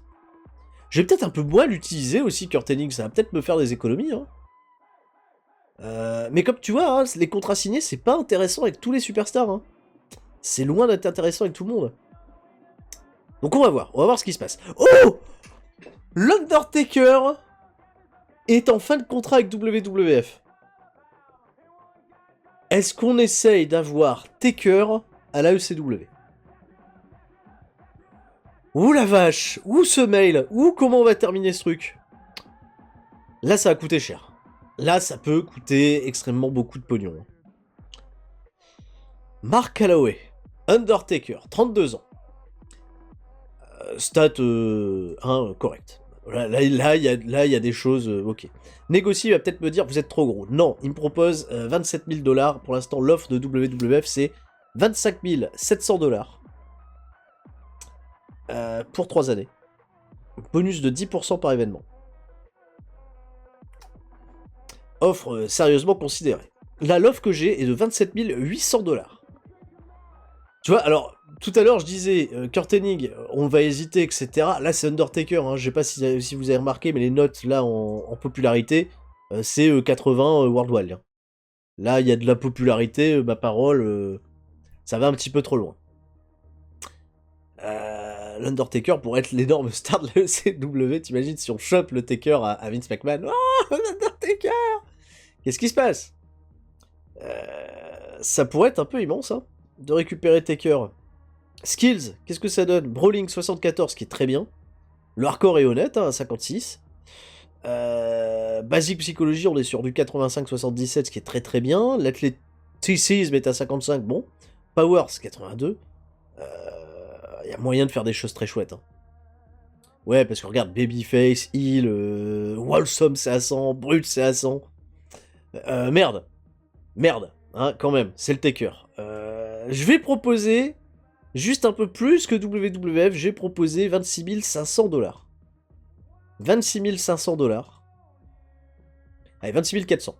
J'ai eu la flemme de marquer 500. Et je vais proposer un bonus de 26 000 $. 26 000. Donc là, je suis au-dessus de la proposition de WWF pour 3 années. Push, jamais en dessous de per mid-carder, parce que c'est l'Undertaker, faut pas décoller, il va pas tomber mid-carder l'Undertaker, hein, pendant les 3 années là qui vont suivre, hors de question. Oh, je vais laisser All Show, s'il est jeune encore, et je pense pas qu'il va me casser les pieds, et je vais lui donner le bonus de 10% par événement. Ce qui fait quand même une grosse masse d'argent, hein. Ça fait beaucoup de thunes.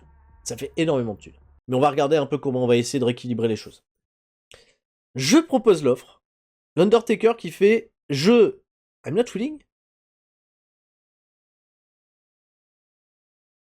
Oh le mec il veut pas signer un contrat exclusif avec quelqu'un d'autre parce qu'il est loyal à WWF. Je me suis emballé pour absolument rien. Rien. Rien. Le mec est trop.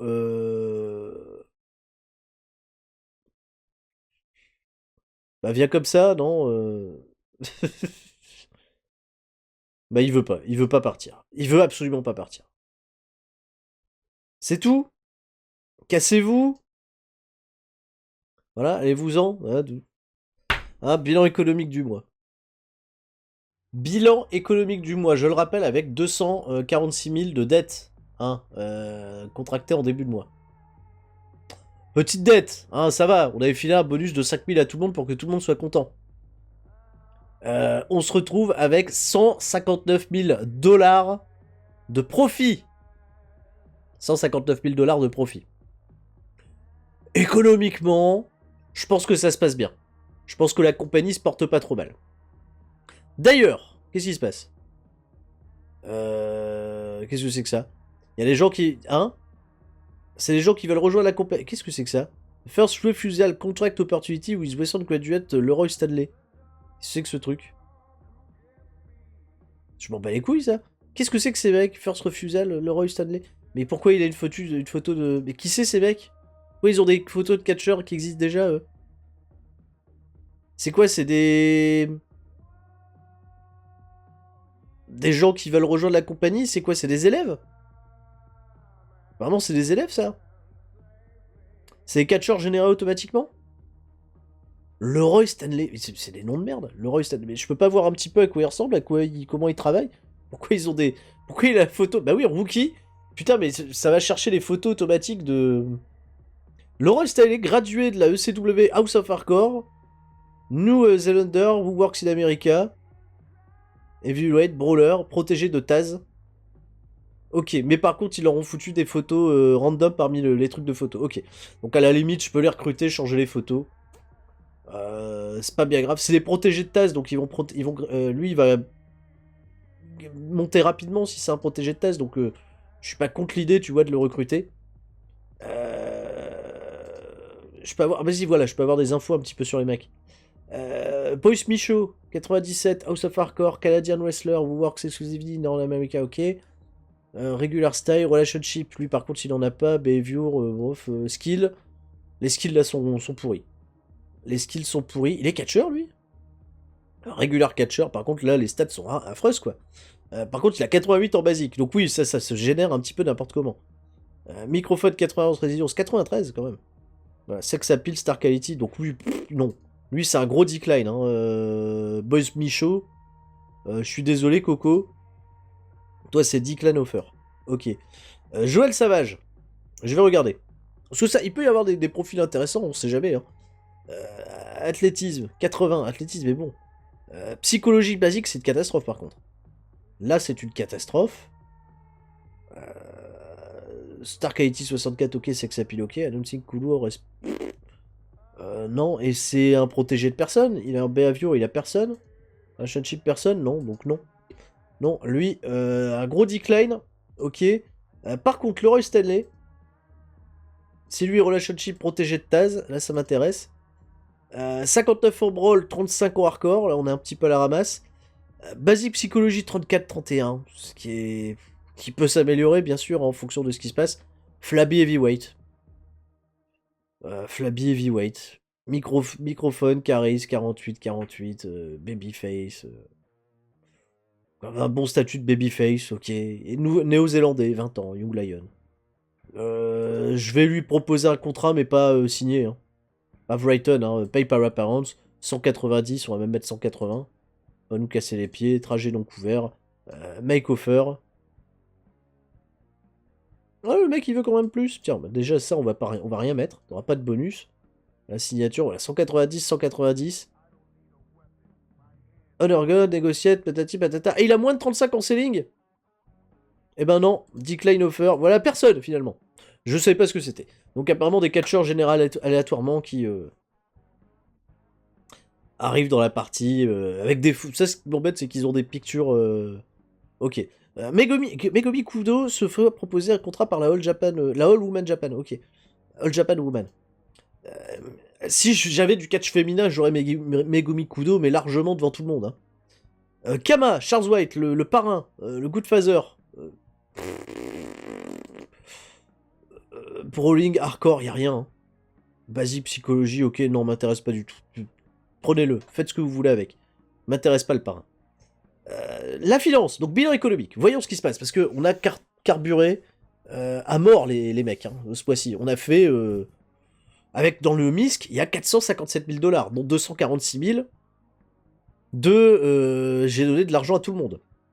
Mais là, vous pouvez voir, hein, ticket sales, on est passé quasiment du simple au double.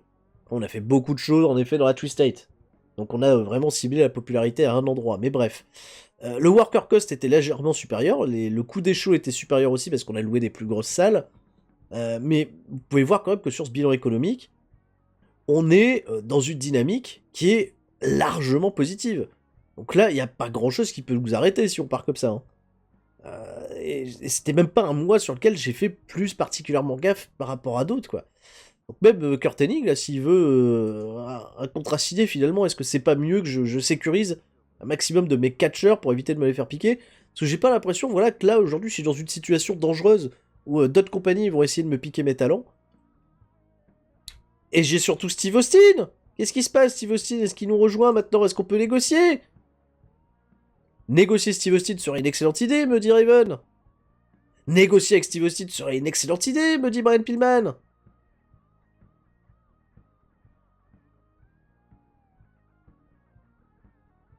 Je vous l'avais dit qu'on terminerait cet épisode non pas sur un fail, mais sur peut-être la meilleure nouvelle qui soit pour la ECW. Pas de bonus. 19 000 $ par apparence. Je vais même aller à 18 000. On va voir ce qu'il leur dit. 18 000 pépère. Je rappelle avec ma petite calculette. C'est comme si je lui donnais pour 5 apparitions. Je sais plus, là, faut faire les calculs. Mais bon, ça va. Mais bon, ça va quand même. Push, jamais en dessous de... permis de quart d'heure pour les 3 prochaines années. Je pense que c'est au moins ça. Non, peut-être là, non couvert, normal. Make new offer. On fait la proposition de contrat à Steve Austin, qui va probablement revenir du côté de la ECW. De toute façon, il est loyal. Donc si l'Undertaker il est loyal, voilà, il va pas accepter d'aller signer ailleurs que pour nous. Donc Steve Austin, je pense que ça va être le retour à la maison pour ad vitam aeternam, pour toujours. J'ai fait avancer en avant. Pourquoi faire? Donc voilà, c'est comme ça que s'achève notre incroyable épisode numéro 32 de cette carrière sur TEW, avec, vous l'avez vu, des bonnes nouvelles, un peu du fail moyen, mais quand même des matchs d'une qualité un peu hors norme, j'ai envie de dire. Voilà, je suis assez content de ce qui se passe globalement dans la... Tiens, Scotty Tuati s'est fait virer de WWE. Ah non, il s'est fait virer de... C'est pas de la WWF? Apparemment, il s'est fait virer de la EWF. D'accord, ok, si vous voulez.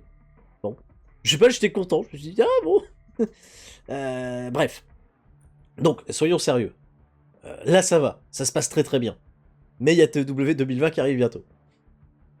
On va continuer d'essayer de faire grimper la popularité. On est comment là au niveau des popularités avant de partir? Voilà, la 82 le momentum, Prestige 76. Mais on est toujours 10ème compagnie mondiale. Bon, bah ça monte pas encore de trop. Et là, je sais pas, j'ai l'impression que les trucs stagnent un peu. Hein. Track Progress. Ça a pris où? Là, ça a pris Mid-Atlantique 64-65. Moyen. 51-53, ok. 8-9. 44-46. Bon. Twist State, je pense qu'on est arrivé à un point où ça va être compliqué d'aller beaucoup plus haut pour le moment. Mais voilà, là c'est dans les autres états. Hein. Les Grands Lacs. Hein. Mission Grand Lac, hein, je pense, pour les prochains épisodes. Une belle grosse mission Grand Lac. On va tenter de se la faire comme ça. Grosse mission dans les Grands Lacs pour le prochain épisode. Pour essayer de remédier à pas mal de ces problèmes. Le Edit Kid, vous prenez votre décision, est-ce qu'on doit le virer, pas le virer. Les Styler Brothers pour aller affronter les Dudley Boys. Bien entendu, la suite de tout ça, dans le prochain épisode, je vous fais des gros bisous à tous. Restez confinés, hein, et soyez pas des confinés. Tout le monde reste fort, bien entendu. Ce que je dis, ah oui, serrez-vous les coudes, à défaut de vous serrer la main.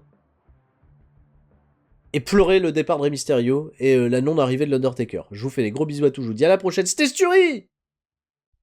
Ciao, bye bye.